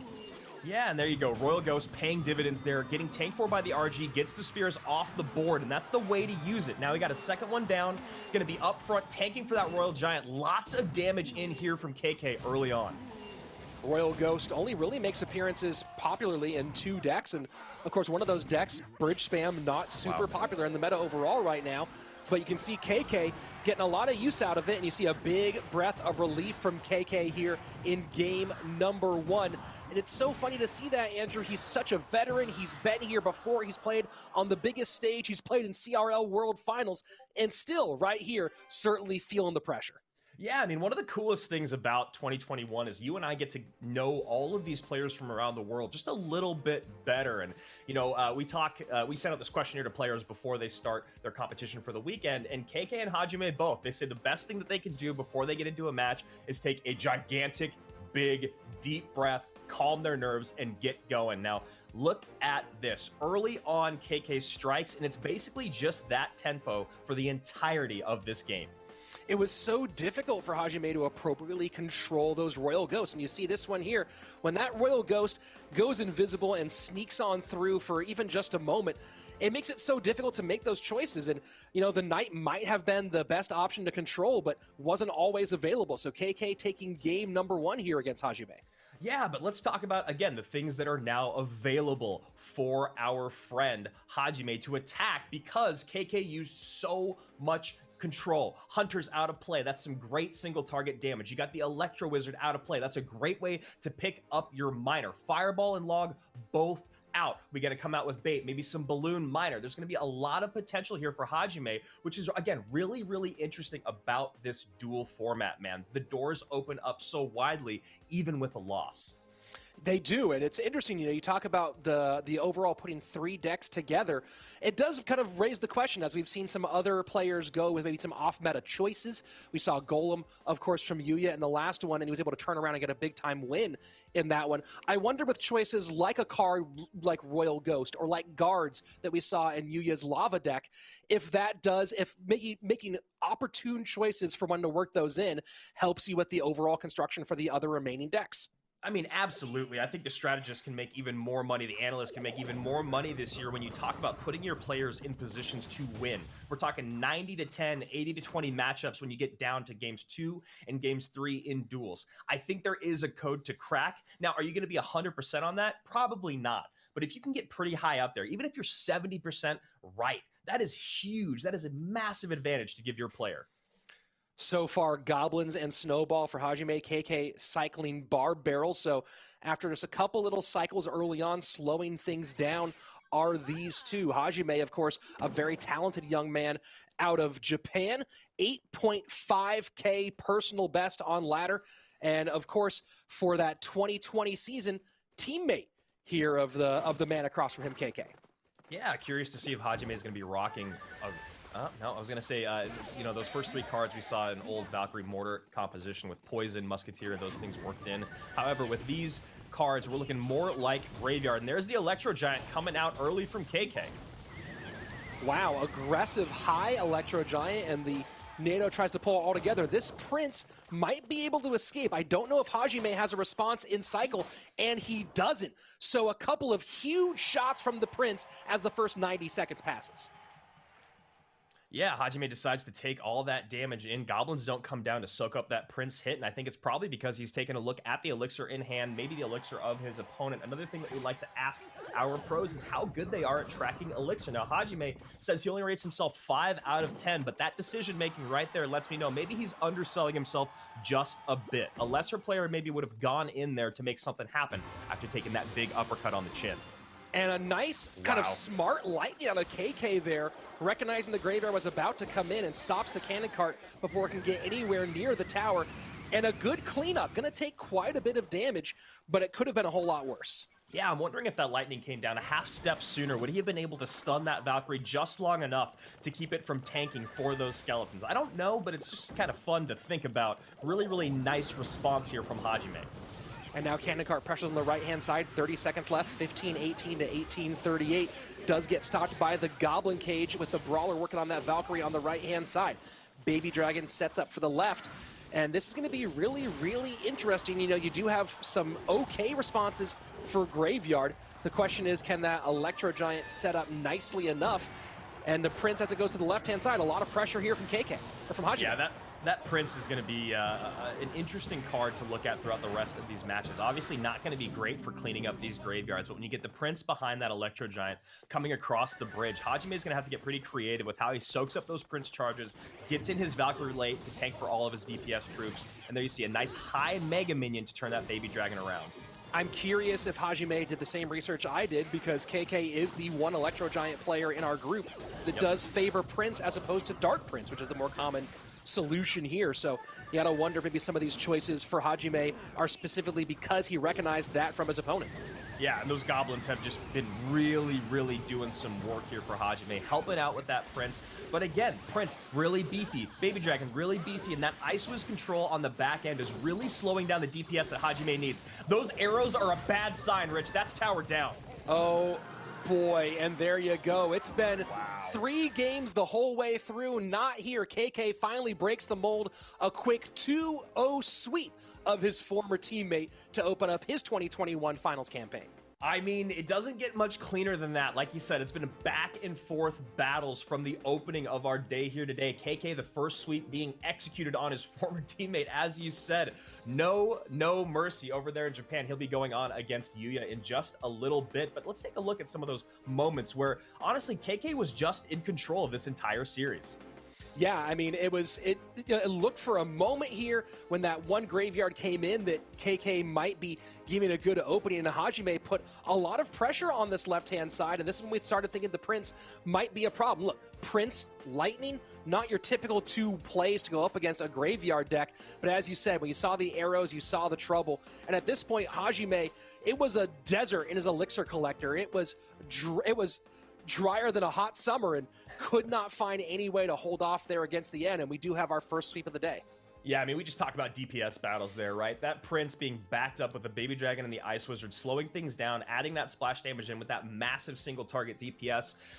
Hajime was just not able to keep up. The one thing that he really needed was those goblins to get in some damage. They do a lot of single target DPS. The problem is he had to keep playing them up high and away from the group to avoid the Electro Giant, and up high to soak up that Prince charge.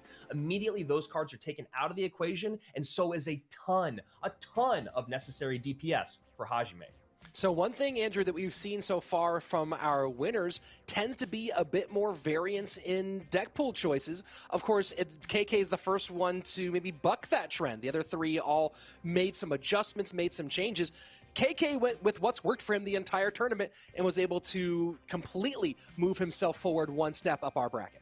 Hey, look, if it's not broke, you don't got to fix it. As we take a look here at our bracket, KK being clean through 2 games. Mini Minter moving on. Obviously, we'll be getting back to the top of our winners bracket, if you will. Now we're down in the lower bracket. These are guys that have faced 1 loss, but they're not out yet. And there's some great matchups here. Richard and Ruben facing off. And of course, Kixlight and Hajime, who we just saw, will be going up here in just a moment.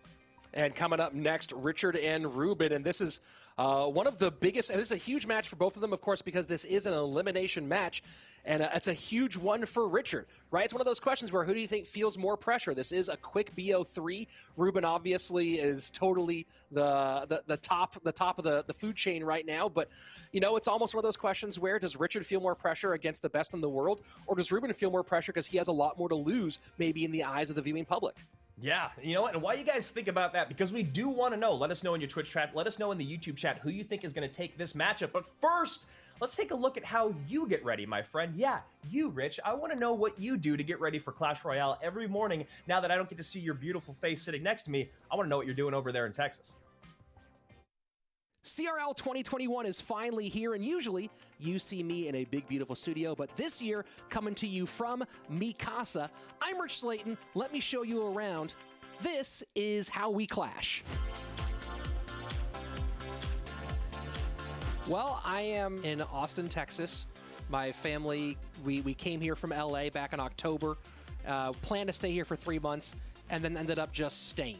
But this is the 3rd bedroom in this little 900 square foot house, and I've turned it into my production studio. I have a 5-foot wide folding table, and on it you have my main computer set up, a second screen set up next to it, and then my iPad set up below for spectating and for gameplay stuff. All of that runs through. The camera right here is my new camera that I'm very excited about. Look at how quickly it refocuses. Boom.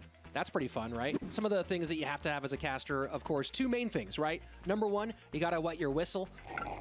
So I have the water bottle ready here to go at all times. And then, of course, when I started doing play-by-play commentary, my boss came up and handed me a bag of these special cough drops and said, take these, you'll thank me later. They help out a whole lot. These are an essential for anyone who's working in broadcast, in my opinion. Baby boy Slayton sleeps literally a wall through here. So I have my University of Texas blanket that is around the door to help dampen some sound, plus some curtains that I bought to help not just with dampening sound to the other room, but also keeping the sound in here from bouncing around too much. I have my own lights. Luckily, I have very, very high quality lights that get the fill and the key on both sides of my face, and the broadcast headset through a sound mixer. I have the cool mic that Supercell gave me. If you know me, you know I'm obsessed with sunglasses, and I have my whole sunglass collection right here next to me on the desk. If the room's on fire and there's one thing coming with me, it's absolutely no question. It's the sunglasses. I'd leave the camera, I'd leave the computers, I'd leave the custom chessboard that my wife bought me. It's a handmade chessboard. None of that's coming with me.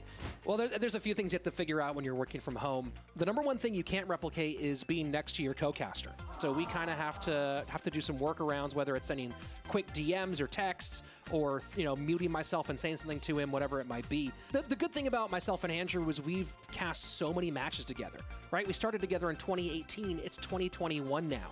So I know his audio patterns, he knows my audio rhythms, and we've got this dance down pretty nicely. There's so much weird stuff going on in here that makes it work. And that's the big thing, is that this isn't my normal home studio.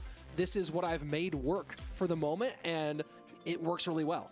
Thanks y'all for joining me for this tour through my little workspace. Hope you enjoyed it and learned me some things, maybe. I don't know. Saw behind the scenes of Clash Royale League. It's been fun. I'm Rich Slayton, and this has been How We Clash.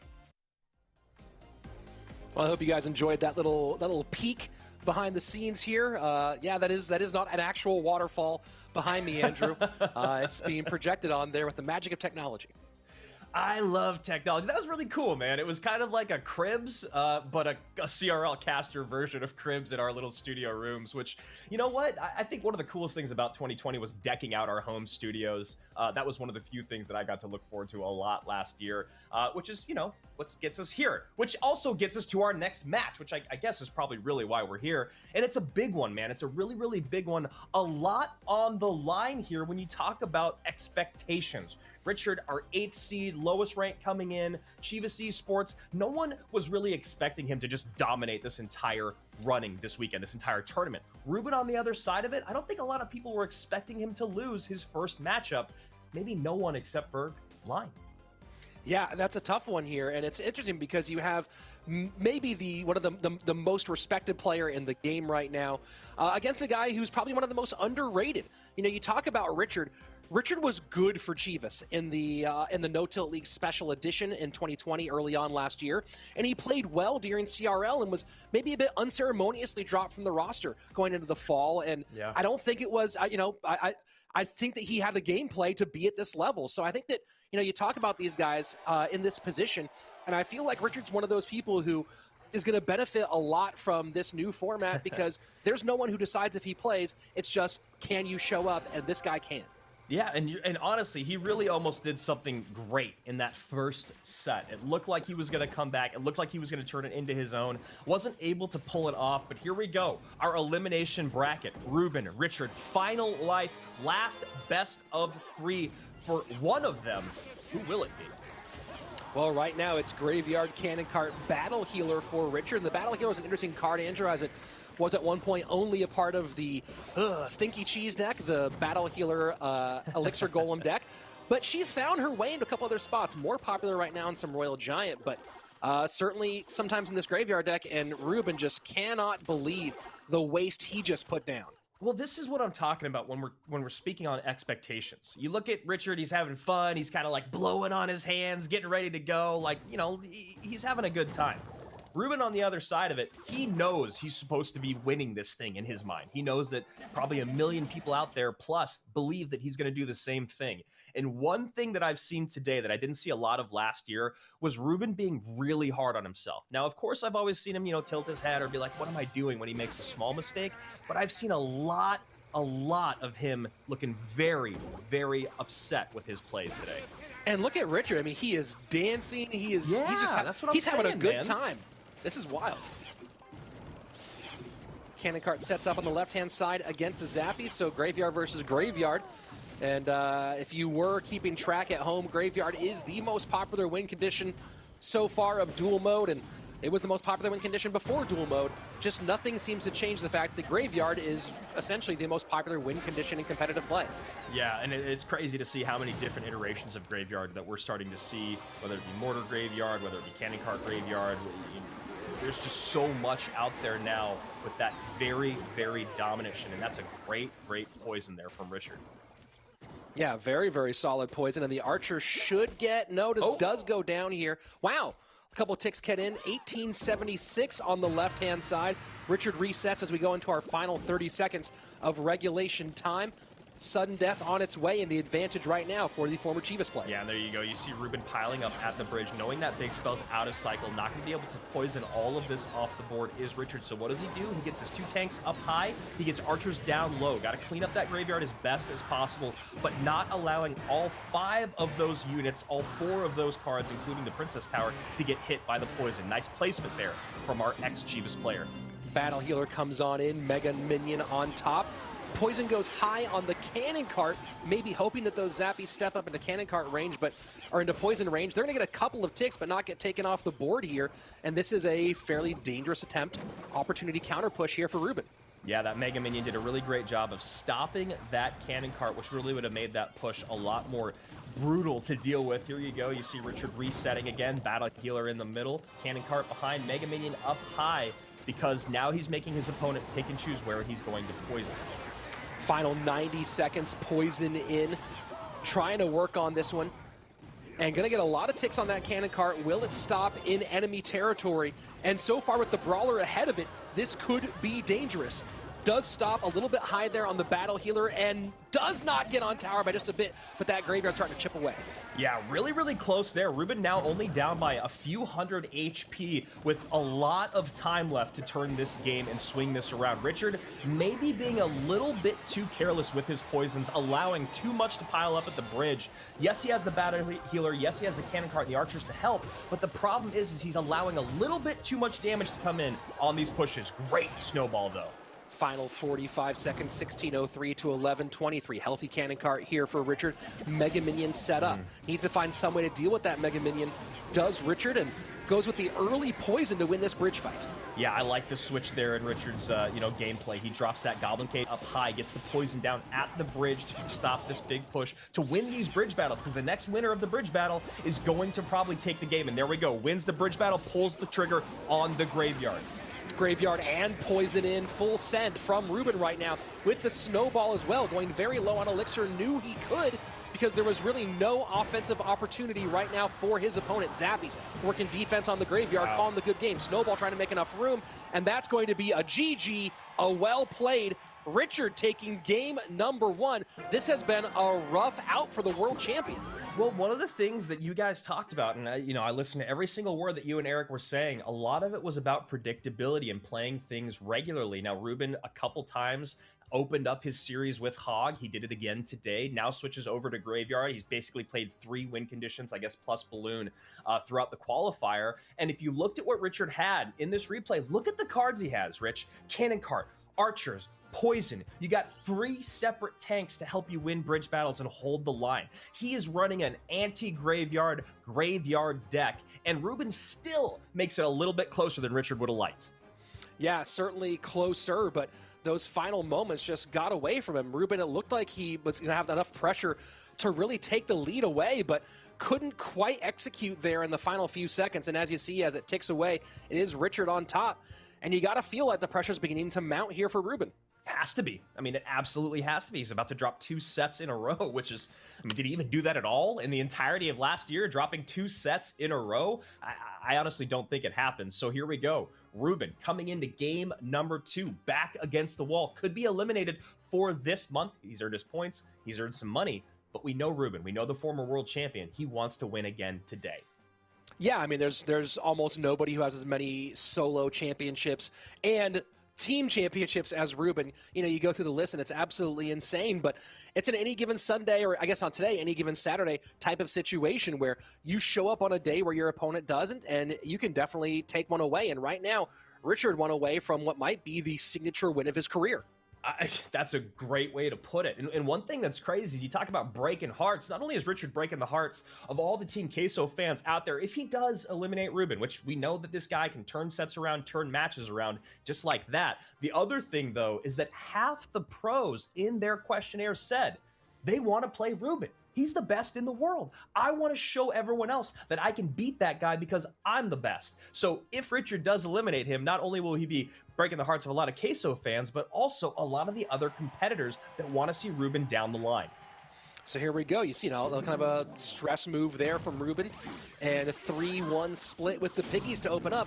You don't often see a 3-1 split as the first Pigs push. Yeah, and you know what? I like the Royal Hogs. I like seeing them today. I think they fit in well, especially when big spells are out of play, when certain buildings are out of play, as we saw in earlier today. Oh, wow, a lot of great pressure here coming from Ruben. Wall breakers in. Will the minion tank long enough? And it does. Double connection here from Ruben, and Richard cannot believe it. Yeah, I mean, I don't even care about what I was saying. That was such a beautifully orchestrated push. That mega minion, or excuse me, that minion, I mean, might as well be a mega minion, tanks just a little bit longer than Richard would have liked.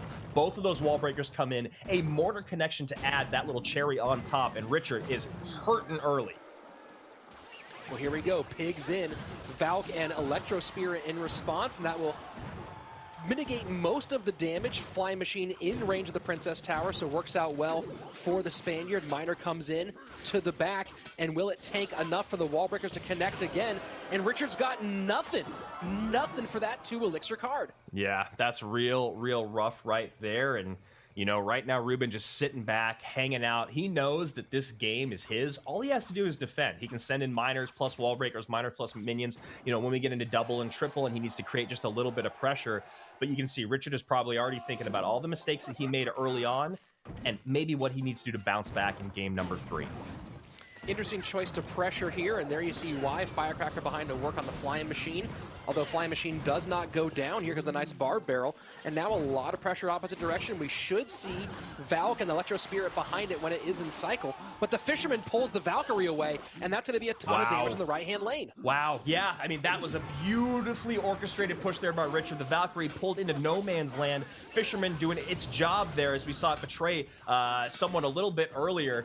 I can't remember who it was. Maybe Muhammad that got betrayed by that Fisherman. Whoever it was did someone really, really dirty. 1854 remaining here on the bottom right for Richard, but he's got a good chunk of that tower taken away from Ruben.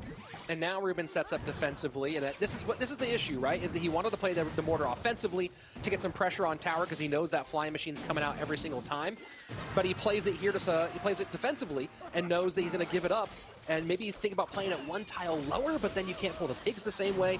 It's kind of a weird position that Ruben's in at this stage. So here we go, full send, Hogs to the right-hand side. Valkyrie and Miner in response. Not going to be able to get those off the board with Fireball, which is probably why they were placed where they were. 5:55 remaining, a high Flying Machine, and I think this is going to do it. I think Ruben has got this wrapped up. Yeah, looks like it, and Richard taking a big stretch here.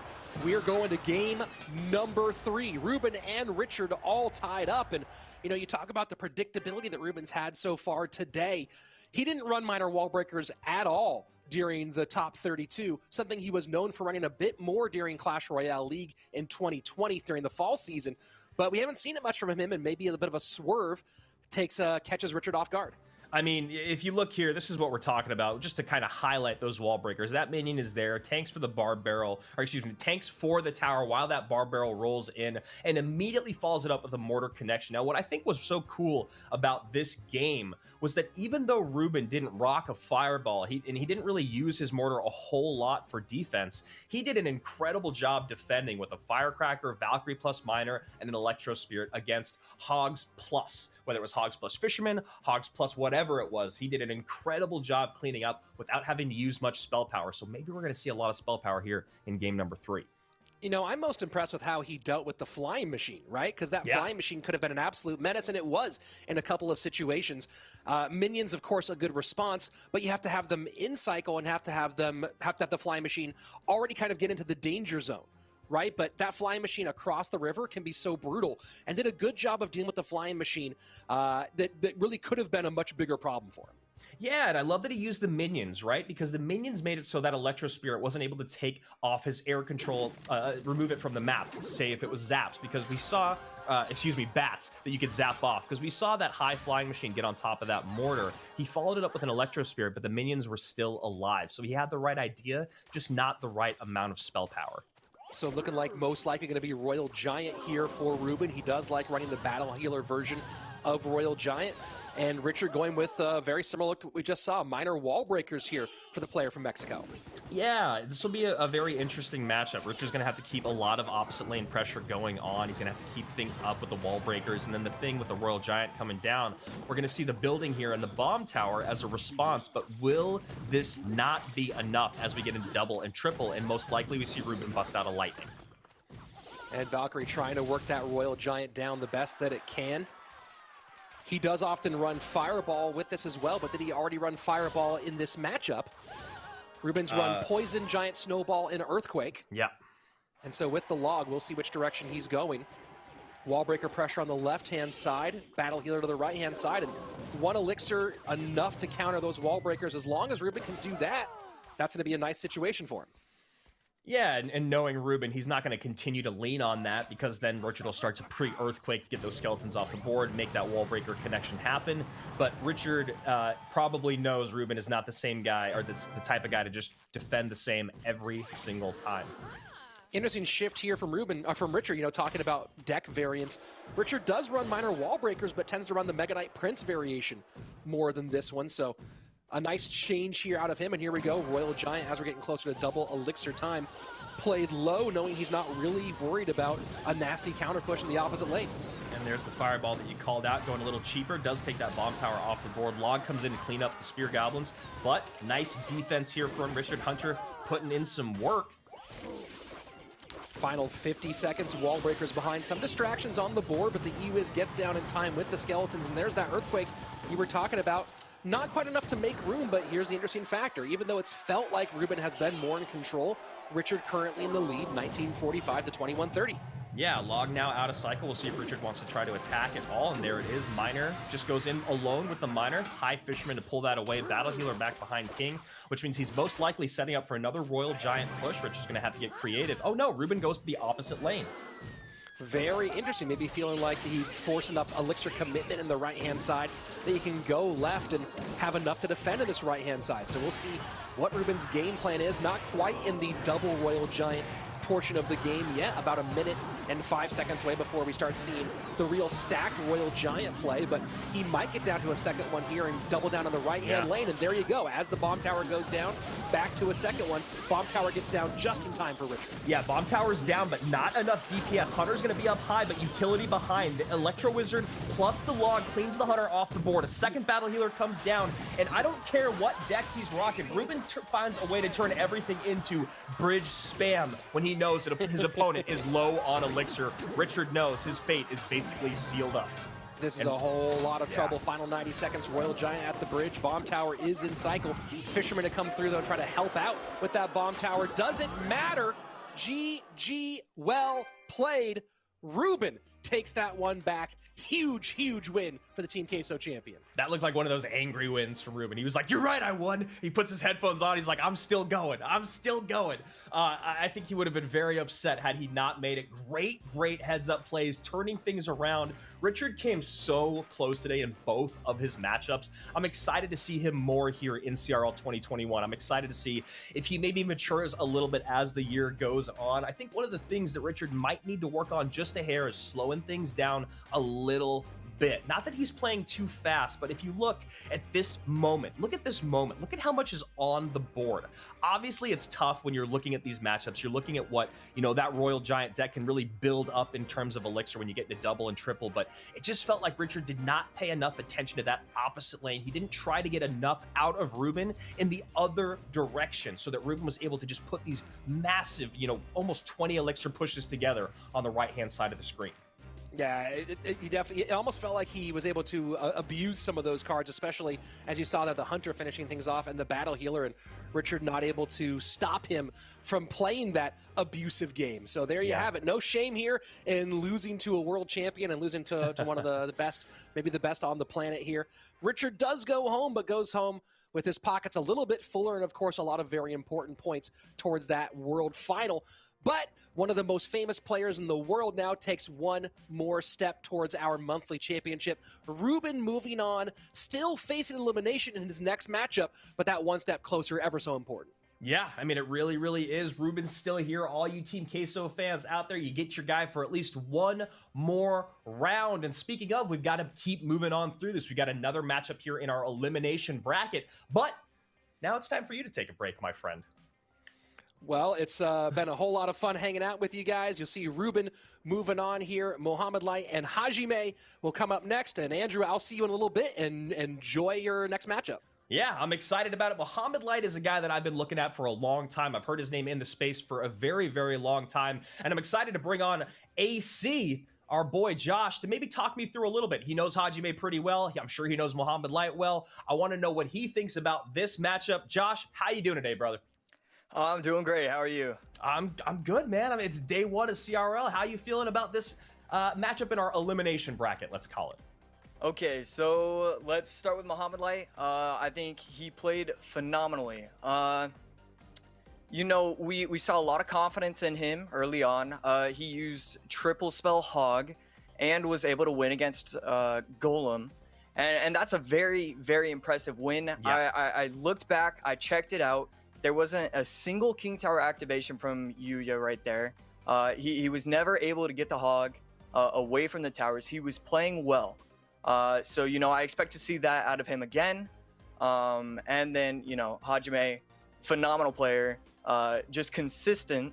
And, you know, one of the more disciplined players. He's very similar to Ruben. And so I expect a lot of great things out of both of them. Yeah, it was a little weird there in Hajime's first matchup. It felt like he was just not quite firing on all cylinders. We'll see if he bounces back here. And Mohamed Light, like he talked about, some really, really incredible defense there early on against that Golem, early on in his matchup, but especially against that Golem deck. Some really incredible stuff. I had to tweet about it immediately when I saw it. So here we go, man. Mohamed Light, Hajime, one of these guys is going home for the day. Who do you got in this matchup? Do you think one of them has a favor over the other one? Is it going to come down to what they rock deck-wise? You know, I think I just have to put my money on Mohamed Light. I just think he's playing well. Obviously, he didn't get the win. You know, both of them lost. But I think, you know, Eric and Rich talked about it, the golden chair. He's got to have that confidence, and, you know, I expect great things out of him. Yeah, all right. So we got game one here coming up between these two guys in just a few seconds. We'll see the golden chair, you know, showing its face once again. And I'm excited to see more out of Mohamed Light. Like I said, he's been a guy whose name I've heard in the space for a long time. 2021 really, really showcases players like him. Guys that, honestly, I haven't got to see a lot of in the West, but I've been excited to watch for a very long time. He really didn't disappoint today. And then out of his opponent, Hajime, I want to see him turn these sets around. Like I said, it didn't feel like he was quite playing up to par in his first matchup. So we go 3 elixir out early here. Log plus Electro Spirit to catch those wall breakers. Looks like Hajime is going to go quick and fast here. Mohamed on the other side of it, rocking a Fisherman. See if it does better for him than it has for others today. Yeah, it's probably going to be minor wall breakers going against RG. Mohamed obviously going to go with a lot of quick cycle throughout these games. I feel like he might have been able to catch the Crown Tower right there. Instead, just trying to take out the Spear Goblins and the Magic Archer. Just trying to reset and, you know, figure his opponent out. Yeah, Magic Archer, a card that we haven't seen a ton of in the competition. What do you think it is about the Magic Archer right now that has kind of slipped him out of, I guess, what you would call the meta? You know, I think it has a lot to do with, because, you know, we're going to see it a little bit on ladder, right? You know, there's been that Magic Archer Knight NATO Bomb Tower deck that's pretty popular.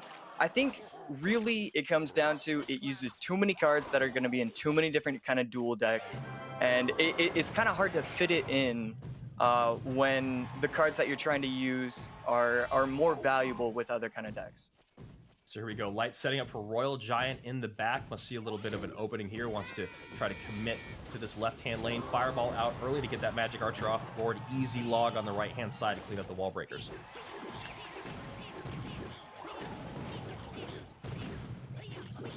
So log coming in here to knock that Royal Giant back. Spear Goblins are there. How do you think these decks start to match up in double and triple elixir, Josh? And honestly, what is the key to victory here for? Let's start with Hajime. Okay, so Hajime just needs to apply pressure. He's got to be very careful, though. If he's using his wall breakers and skellies are in cycle, he has to make sure that he's protecting with a knight. I love that. Otherwise, he's just going to be able to clean up with skellies every time. And then, you know, those consistent defenses, he's just not going to be able to get the amount of damage he needs to get. You take a look at Kixlight, aka Muhammad. He just needs to cycle. We saw it in Ruben's matchup, right?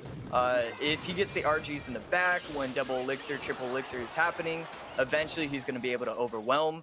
And I think that's what he needs to do. He needs to try and keep it, you know, pretty close in damage. And then once triple elixir is happening, that's when he can get aggressive. That's when he can overwhelm.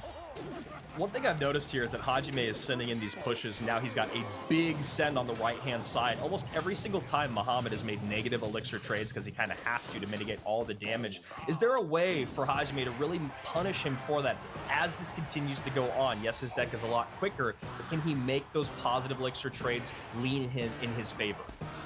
I think it's difficult to do that. I think he probably has maybe 2 chances. I'm guessing he has 1 chance to, you know, figure this out and realize, you know, when he's given that opportunity, he has to make sure that he's able to abuse it. So here we go. Fisher making his way across the right-hand side of the screen. Royal Giant not going to connect, but still a lot to be dealt with on both sides of the screen here for Hajime. His tower is just barely above 1,800. However, Muhammad Light is in a deficit by just a bit in that bottom right-hand tower. Yeah, missed fireball right there. That's going to be kind of huge. Log going to come out from Hajime. Both players playing this fairly well. You know, a few mistakes here and there. But, you know, just clean defense, clean offense. And there we go. Magic Archer up high. Does get 1 piercing shot in and a lot spent to respond. So ends up being a very, very nice play there by Hajime. Now we see Hajime, we see Muhammad Light setting up on the right-hand side and then Royal Giant on the left. He's obviously trying to stop those wall breakers from coming down at the bridge. Is this the correct move for him to keep up all of his cards cycling on the right-hand side except the Royal Giant? Yeah, I think what Kixlight has done, I think he's put himself in a position to win. He's started the cycle in the back. He has 2 RGs on the field. He has Fishermans all across the board. You know, Yeah. The Fishermans are going to be pretty insane, and it's going to be the difference maker here, right? And this is 4 elixir left, and he's got so much on the board. Yeah, Fisherman on that left-hand tower. Royal Giant shooting away on the right. Hunter up high as well on the right. Now we get a minor plus wall breakers going to that bottom right-hand tower. However, Hajime only 800 HP remaining on his top left. Still trying to go for it, but a lot of ground to cover here late. And we see that Magic Archer, kind of a desperation Magic Archer. Yeah, brilliant attempt right there. Going to go in with the offensive log. Not going to be a problem. He's not going to be able to get the Magic Archer out in time. Great attempt from Hajime trying to get the Magic Archer chip damage right there. But Muhammad just too quick with the fireball, and that's going to be a great win.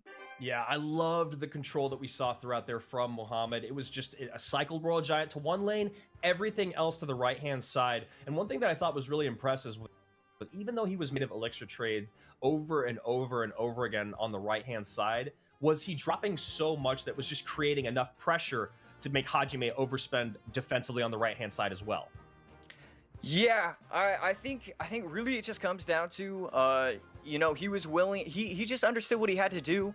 He knew that as long as he's cycling Fisherman's, making sure that the logs are able to take out the wall breakers whenever, you know, he's able to get that final, like that 1 push going. He missed a couple logs on top of the crown tower with the wall breakers early on in the game. But after that, I really didn't see any mistakes. I think he did, you know, he just did a great job. So here we go. Hajime, 1 game away from being eliminated from our competition this month. He can still turn things around. You know, I've been watching Hajime through all 3 of these games, and it just doesn't feel like he's just in rhythm today. And I don't really know what he needs to do to change things up. Maybe he needs to come out with a deck that we haven't seen yet today. Maybe he needs to go straight comfort. If you were Hajime in this situation, what would you do? Yeah, let me start with saying I'm happy I'm not Hajime in this situation. Let's see. I mean, I like the golem play. I think that was a solid play, and then, you know, it didn't work out. So I can't really give you an answer. I think he has to feel confident. He has to feel comfortable. I think that's really what he needs to be doing. We've seen people try and get around his kind of decks, and it just doesn't work out like that. You have to feel comfortable, and you have to be able to play at your absolute best. So one of the things that we saw a lot from of Hajime in the qualifier was he was happy to change up his win conditions. We saw Graveyard, Wall Breakers, Royal Giant, Lava Hound, Loon. We really saw it all. It feels like one of the win conditions we've seen the least today and is the Balloon, and then the counter to that is the Graveyard. Do one of these favor more than the other at this moment? Does maybe Graveyard feel stronger because those decks usually come with a little bit more control? Using Graveyard is very difficult against Muhammad. You know, we saw him lose against Graveyard in the earlier set, and that was more due to like mental mistakes. He let the Mega Minion lock on. He let those 2 Skellies lock on. Graveyard, I feel like can't be the answer. Loon, on the other hand, you know, definitely could be what he needs to use. I think maybe he goes in with Loon. Maybe I think Loon is a good answer right there. Well, one of the things that I've also noticed here is when we look at some of the cards that, and we can hop into the game as we kind of talk through this, you know, Fireball, Log, Hunter, Ewiz, all of these cards are out of cycle. Those are all pretty dang good responses to that Balloon. I mean, Log obviously isn't, but when you talk about being able to get damage directly on that Balloon and damage that's going to work, or at least slowing it down, those are all cards that come into play. Also, though, with Fireball and Log and Hunter being out of play, Royal Hogs are also a good option.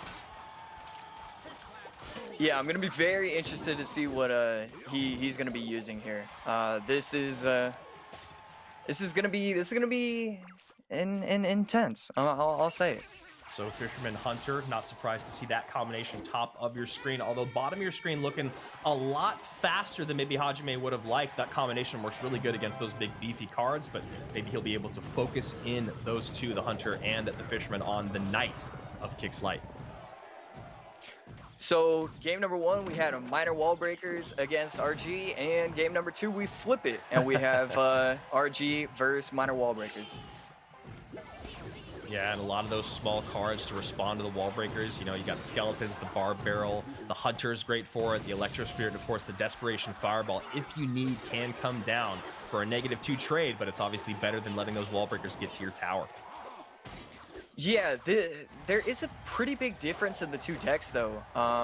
You know, we take a look at Muhammad's RG deck. It had Fireball Log, Hajime running Fireball Bar Barrel. And so these Spirit Goblins are always going to be able to put in a ton of work on defense. So Hajime is going to have to do a great job of building the right pushes, ones where he doesn't have to worry about defensive Spirit Goblins. Yeah, that's a really, really great thing that you point out. The Spear Goblin's low is going to be really tough to get to, and obviously those bats are going to be a target of the Electro Spirit, but if there's a way for Light to continue splitting up his opponent's spells, splitting up the way that he wants to play defense, it's going to be very, very difficult for him to clean up all of these little bait cards with the spells that he does have.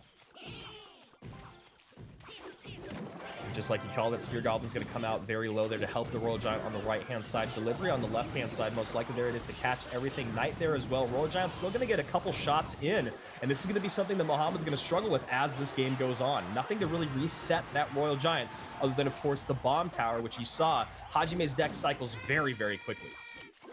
Yeah, great E-Spirit right there, able to take out the bats. And, you know, now Hajime is in a pretty good situation.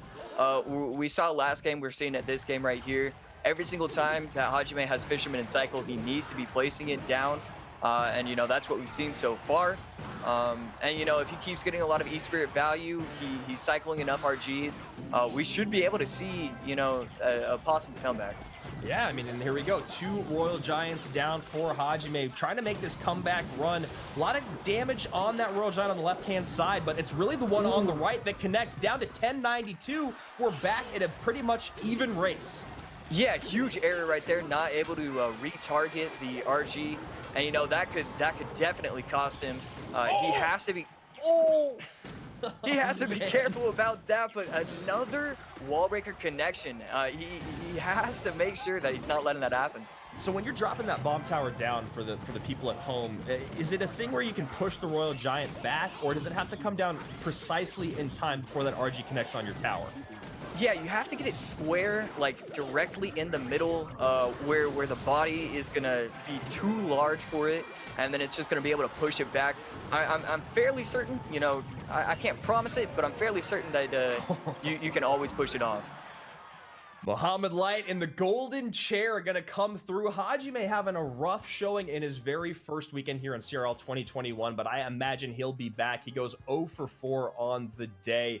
Really, really nice there from Mohamed. Almost sees the comeback, but really clean stuff from our Kicks representative. Yeah, you know, it was kind of difficult for him to defend the RGs because, you know, he does have the Spirit Goblins that he can place low, but without the log, he can't push back the RGs. So once they get onto the tower, especially if you're going to be missing bomb tower placements, you know, it can stack, it can do so much work. So, you know, I have to give him props. Wow. He played that phenomenally. And, you know, right there, again, we see the wall breakers connect.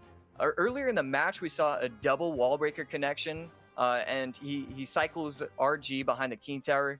Just, you know, too many mistakes, too much damage. Yeah, I mean, there was a lot of cards there that could come out in response to those wall breakers. You know, we had the bats, we had the skeletons. On that last push that we saw, I think it was the second to last clip we saw in the replay, we saw skeletons, hunter, barrel, and I believe bats all come out, and one wall breaker still connected. One of the reasons why they're one of the most frustrating cards to play against in the game, but also you got to talk about management. And that's one of the things that we saw earlier from Mohamed was his defensive management. And from the guys that have won today, their management on defense has been incredible. And it felt like today Hajime just could not get a lockdown on his opponents. Yeah, I was kind of surprised. I mean, the bats should have been incredible in that matchup. You know, he only has Royal Delivery and Earthquake. So every time he's playing the bats on defense, it should be able to clean up everything beautifully, and we just didn't see that. I was shocked. All right, so day ends there for Hajime. Let's take a look here at our bracket to catch you guys up and to catch us up also, because we're going to move back to the top of the bracket here in just a moment. Now you can see what the next matchup will be at the bottom. Ruben versus Mohamed Light. We'll see that tomorrow. But first up, or I guess next up, is now Miniminter versus Line, and then Yuya versus KK. So our Japanese representatives are going to take a break here for just a moment while Miniminter and Line get ready. Great performances from both of these guys early today. I think probably a big upset from Line from most people. Miniminter may be doing what people expected since he was our #1 seed. Josh, how are you feeling about this matchup? You know, obviously, Miniminter just you guys touched on it a little bit earlier. You know, at the start of this broadcast, just a phenomenal year overall. He's so confident. He's feeling good. He has a great team behind him, so you know he's got to be feeling great. Line, obviously, a huge. I mean, not even an upset. You know, the dude is a phenomenal player. But you know, every time you're going against Ruben. And you can come away with a victory. You've got to be feeling overwhelmingly confident, and I think we're gonna see some great games here. Yeah, what I really liked about Line was his very slow, methodical gameplay. He never let Ruben get in his head. He also never played into Ruben's hand, which is basically what everyone does when they play against Ruben. He's so good at predicting what you're going to do later down in the game. What I love about Mini, though, is his kind of explosive gameplay. So we're going to kind of see explosive beating methodical. It's going to be very two different styles of gameplay here. I'm excited to see who comes out on top, because Mini is obviously the favorite going into this, but Line may be now the favorite to all of us watching after defeating Ruben. Yeah, I mean, I want to say it was the very first game where he went in with like a Loon minor push and was able to get 1200 damage immediately for Miniminter. And then obviously Line, he was able to control the tempo against Ruben. So this is going to be super exciting, and I can't wait. Yeah, Line is going to have to do a really good job of controlling the tempo. I think that's a really important thing that you say. The Minor Balloon from Mini. How about the Royal Giant plus God Barrel from Mini? Both of those very, very big swings early on, and they paid off. I feel like he's going to have a little bit more difficulty, though, here with Line.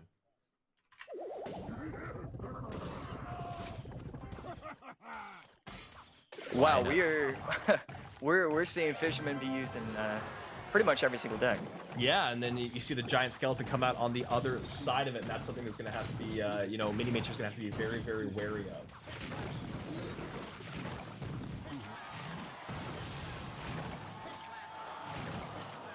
So here we go, just chilling, you know, Fisherman battling out against that Giant Skeleton. We're going to see those two paired up quite a bit. Here we go, Balloon coming from Line. Something high to set the line. Hunter there to take the Balloon off the board. Nice positive trade. Easy cleanup there for Mini. Yeah, really solid job of using the skeletons to block the Giant Skeleton. Yeah. You know, the Giant Skeleton is going to be able to take it out fairly quickly. But, you know, Hunt's able to target onto the Balloon instead of the Giant Skeleton. And, you know, just great defense from Mini.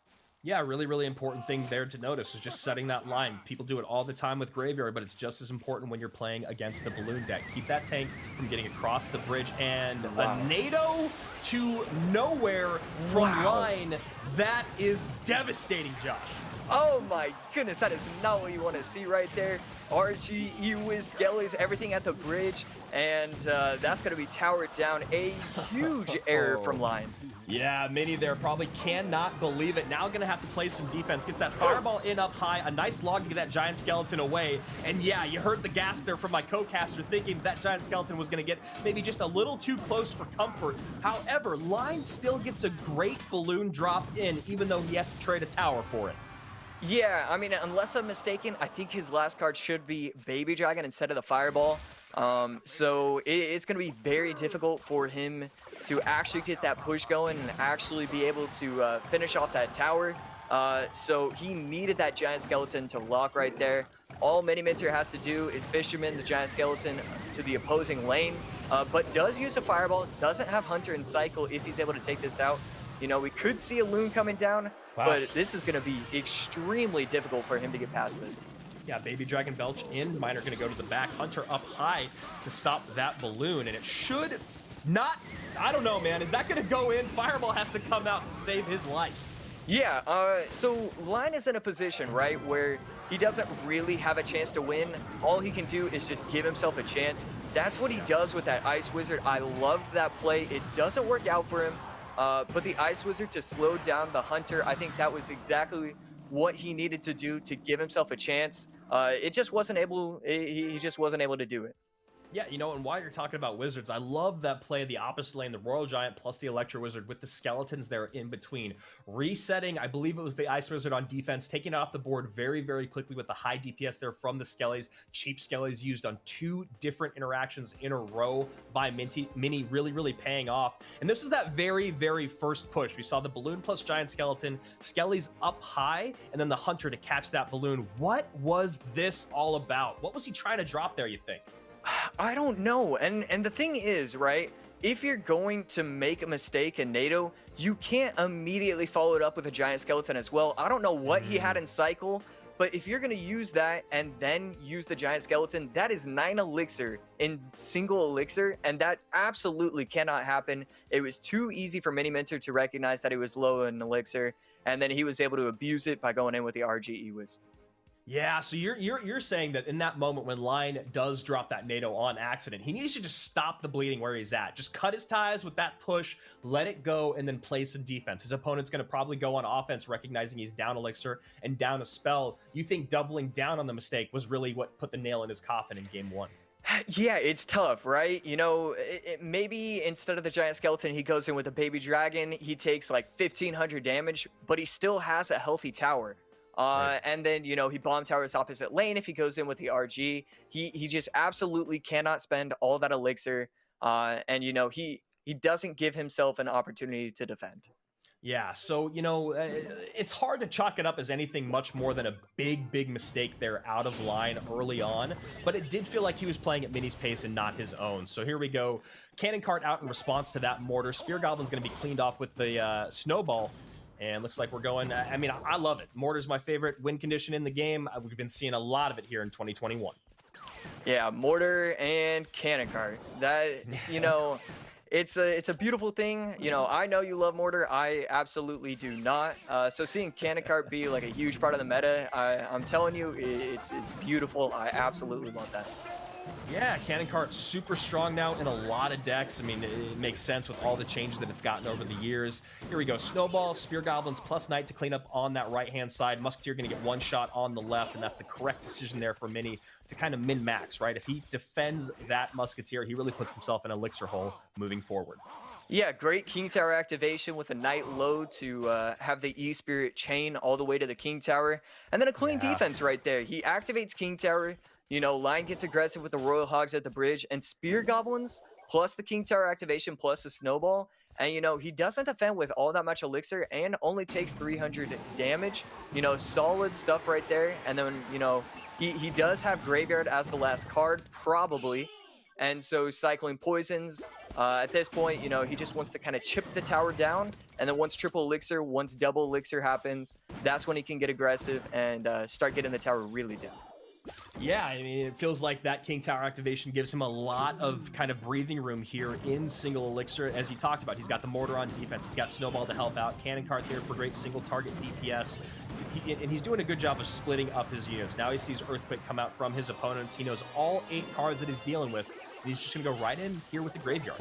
Yeah, that is the second time we've seen one of these pros go in with a naked Graveyard when they think the Cannon Cart is going to survive. We saw Ruben do it, and now we're seeing Mini Minter do it as well. It's kind of interesting because you just don't expect that to be happening out of these kind of players. Yeah, so that's what we're looking at there, is maybe a Cannon Cart not living as long as a pro thought. He gets that push in with the Graveyard behind. Mortar up high here to play some defense. Does clean that Musketeer off the board in a pretty even game here. Obviously, Line is in the lead by, you know, about 500 HP, but that's a damage that can be made up very, very quickly with the Graveyard.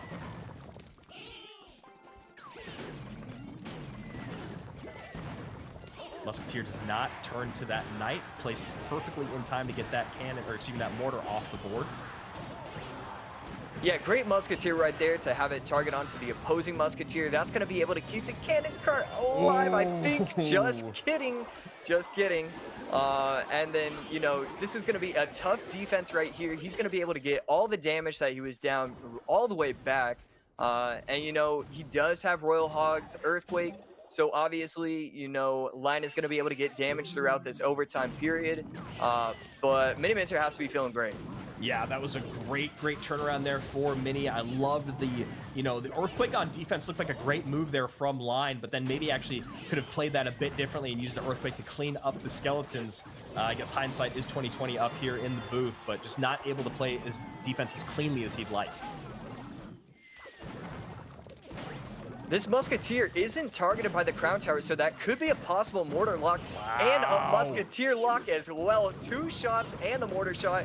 This is not what Line was looking for. Yeah, that was a huge hit there. A massive connection from the Mortar and the Musketeer, turning things all in the favor of Mini Minter, who looks like he may just be going on a quick 2-0 run here in our winner's bracket.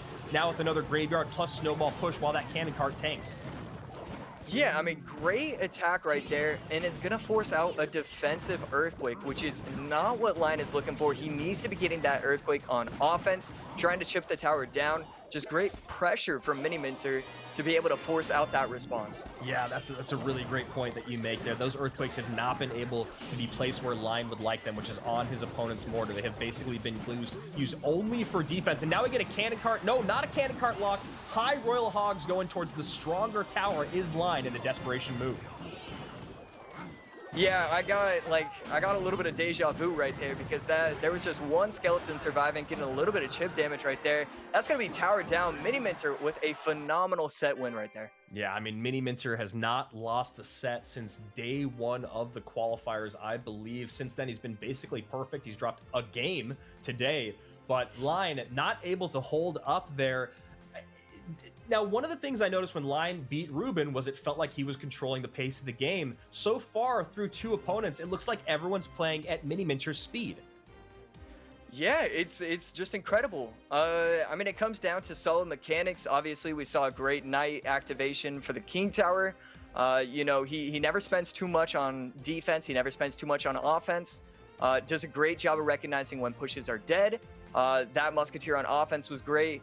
And then, honestly, it seems like the game is for him right there. You know, if that was my mortar, that mortar would have locked onto the opposing defensive mortar. But with Mini-Minter, everything is going his way right now. He's got to be feeling so confident. Yeah, I mean, he's all offense all day. You see this great push here at the end to take it. Great defense there from Mini, also varying up how he wanted to play defense every time. And as you pointed out, which was really, really crucial, Josh, was keeping that Earthquake off of his mortar and on his troops like the Knight and the Cannon Cart. Line just not able to put together the pushes that he would like. Line gonna move his way out of the winner's bracket. Mini-Minter gonna continue on through. And we've got another great matchup here in Japan coming up next. Yeah, super excited for that. You know, I just it's gonna be some great games. You know, KK, obviously everybody knows who he is. Yuya, not nearly as popular, just as good of a player. I think we're gonna see some. I want to see some bait. I don't think we've seen any bait today so far, have we? Yeah, we've seen very, very little bait. We saw kind of an iteration on bait with the Royal Giant Skeletons, Skarmy, Gob Barrel. Not quite a traditional log bait or even a little bit off log bait. So I'd love to see that as well.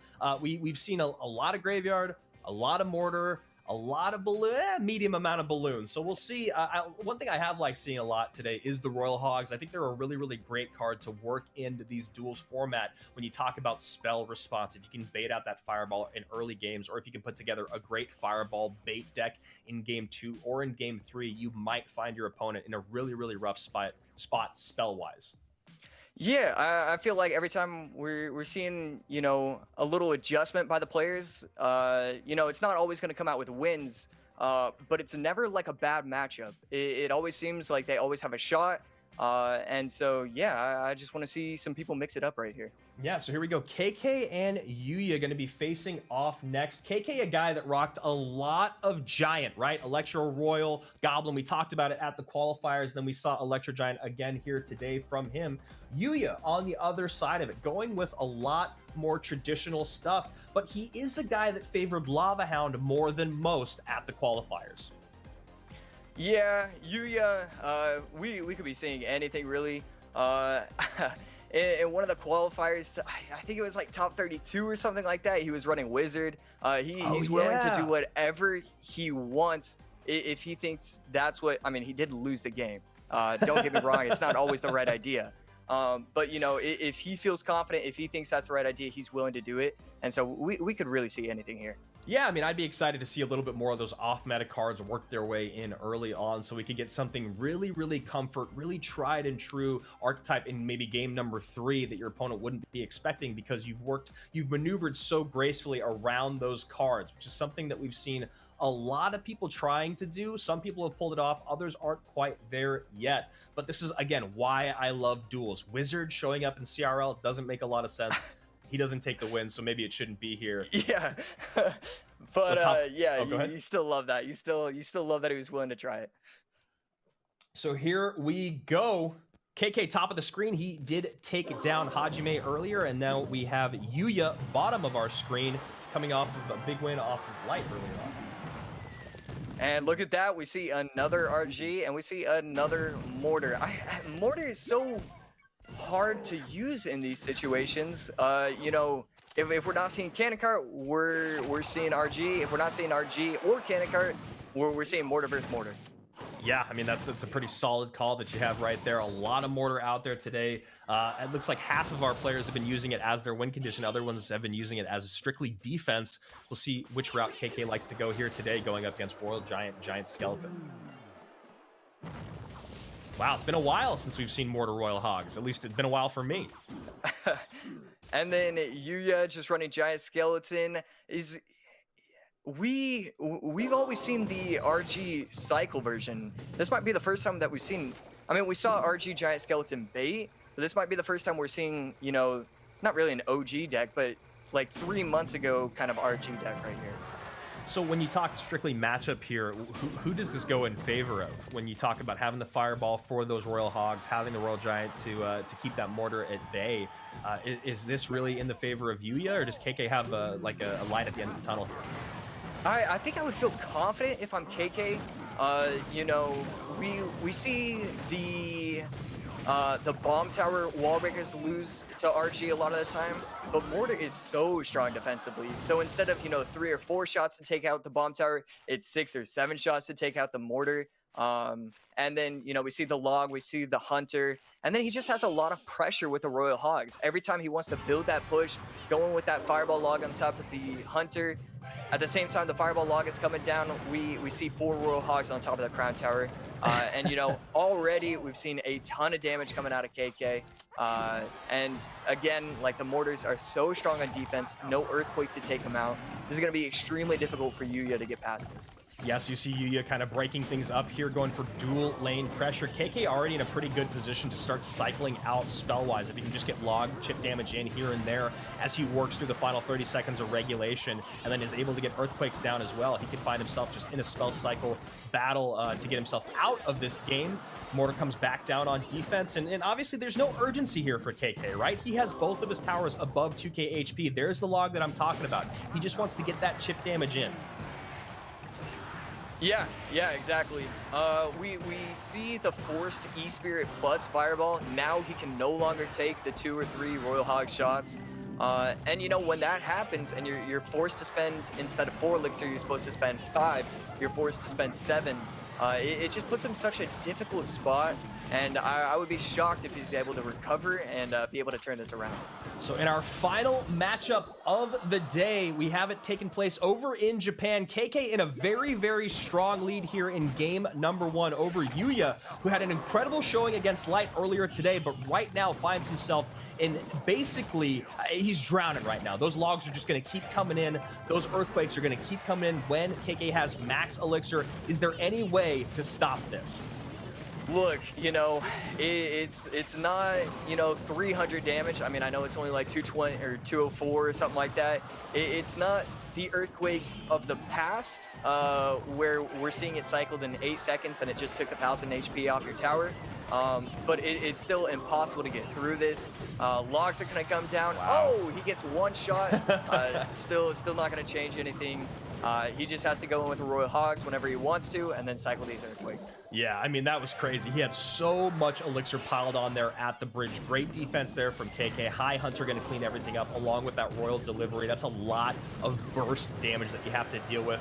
As you said, the Royal Giant got 1 hit, and KK taking game number 1. I'm going to say it, with ease. Yeah, I mean, obviously, you gotta... I mean, that was solid gameplay plus matchup, plus, I mean, you know, confidence right there. He felt good. He got a ton of early damage. And I mean, right here we see it. He's able to activate the King Tower with the, oh no, excuse me. He's not even able to activate it immediately.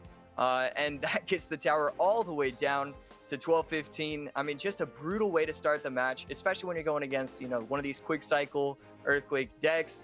And he just was never able to recover from that. Yeah, and the Giant Skeleton not able to get there. I mean, able to clean up with a nice defense, but just not able to make it, have any presence on the opposite side of the board. KK playing that basically perfectly.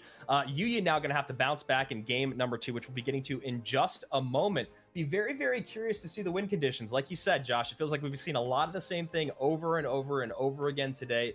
Do you try to change the pace a little bit now if you're back against the wall, or if you're Yuya, do you just go with your comfort deck?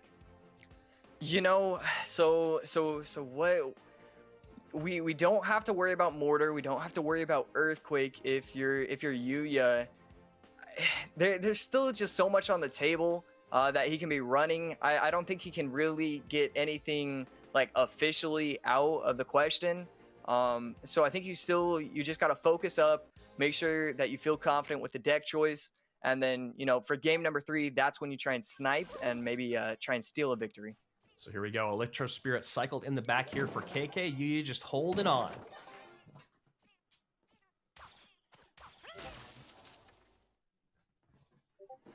And a couple Goblin Cages stare at each other here. Maybe go into the skies. So we see Baby Dragon cycled behind the King Tower and then the Fireball coming out. I just can't figure out what KK's trying to run just yet. Maybe we could see RG coming out. And then Yuya coming in with Lava. I love that deck choice. This is going to be just the regular Lava arrows and then some possibly Fire Barbarians. Oh, going in with the guards instead. We saw that earlier. Yeah, I like that. You know, Fireball is on the board. Those guards going to not take, you know, the shields are still going to be there. Even if that Fireball comes down, not going to be able to get that value of the Barbarians that you were talking about we might see, which are, you know, very, very regularly paired with Lava Hound decks. And speaking of that, Lava Hound just hanging out on that left-hand tower. Lumberjack, though, did a great amount of damage on the right. Yeah, KK, one of the best RG players to ever play this game. So he's got to be feeling pretty good about this matchup. Barbs, you know, even though he has Fireball, even if you get a prediction Fireball, they're still able to get, you know, half the HP of an RG. So he loves to see the guards in that situation. He's going to be able to get very aggressive with the Lumberjacks at the bridge, possibly. And then a lot of RGs cycled once Double Elixir happens. This is going to be very difficult for Yuya to be able to properly defend.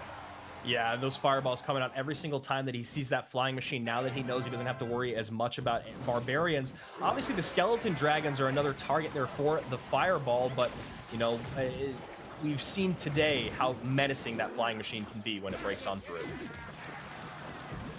Nice dual lane pressure here coming from Yuya. Guard's going to be on that tower with Miner behind the tank. Yeah, I actually really love that Bar Barrel right there.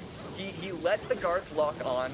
Then he's going to put the Lumberjack in the back, so that way when he goes offensively with an RG, possibly, he was going to be able to rage that up. I really love that defense from KK right there. Double Baby Dragon push here on the left-hand side. Royal Giant up high to respond with the Lumberjack there as well. Maybe Guard's going to come down to meet this Inferno Dragon. And that's a Lumberjack on the tower. You got to be careful about that one. Oh, man, that's towered down. Inferno on the other side of it, though. Electro Spirit is going to reset.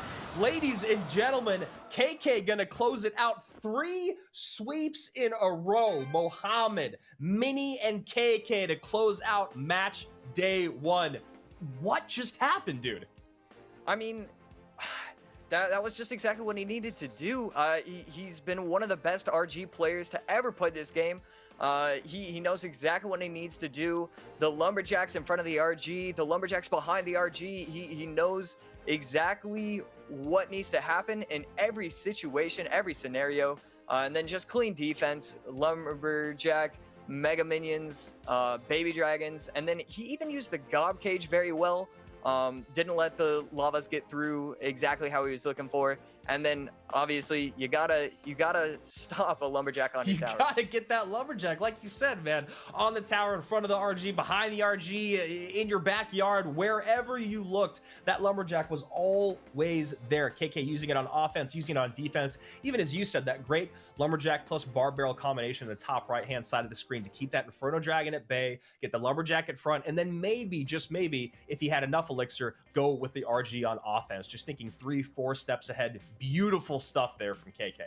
Yeah, I also want to touch on the fact that he saw, I think it was the Inferno Dragon, get cycled in the back on the right side, and then he immediately recognized, look, I've done 600 HP more damage on the right side, but it doesn't matter. When that's out of cycle, he doesn't have enough on the other side. He just swaps lanes. He has 2 Baby Dragons down on the field, goes in with a Lumberjack, and it's just too much for him. He goes in with a Bar Barrel as well, and he's able to clean that up exactly how he was looking for. That was just great recognition throughout both of those games.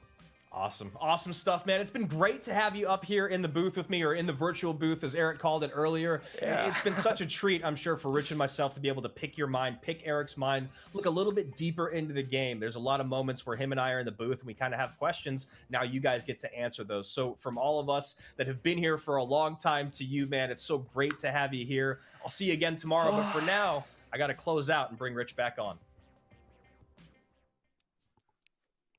Hey. What's up, dude? Not a whole lot, man. Very excited I can't to be hear here you, with but you. There you are. You're looking great. There we are. Dude, what a crazy day this has been.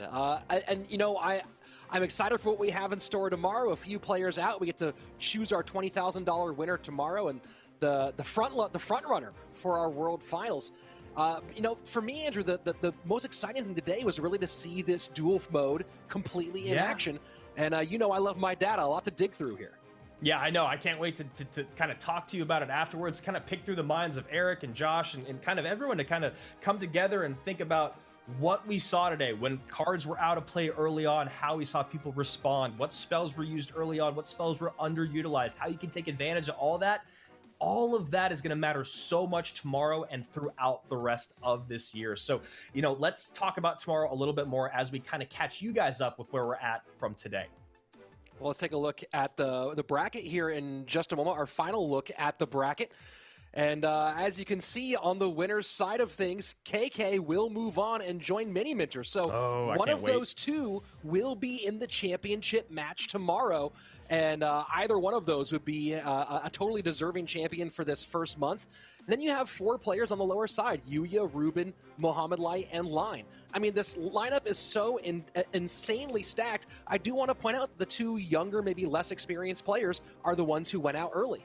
Yeah, it's been crazy, man. And one of the coolest things was that in CRL 2020, it felt like we had really truly reached the height of competition that we've seen in Clash Royale. Now opening the game up to everyone in the world. Like you said, if you have the game, if you have a phone or tablet, you could be here. We could be calling your matches, guys. Every single person in the world can compete in CRL. You just got to get in the top 1,000 on ladder at the end of the season, and then you got to qualify in our monthly qualifier. But that's it. Everyone can be here, and tomorrow is going to be out of this world.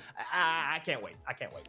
Guys, we can't wait to see you back here. To make sure you are here, don't forget to subscribe to this YouTube channel. We passed 1 million subs in fall. Subscribe, ring the bell for notifications. Make sure you're back here tomorrow for the final. And, of course, back here every month for Clash Royale League 2021. For my good friend Andrew Guy, for Eric Benamu, for Joshua A.C. Sharon, I'm Rich Slayton. We'll see you back here to crown our February champion. Bye.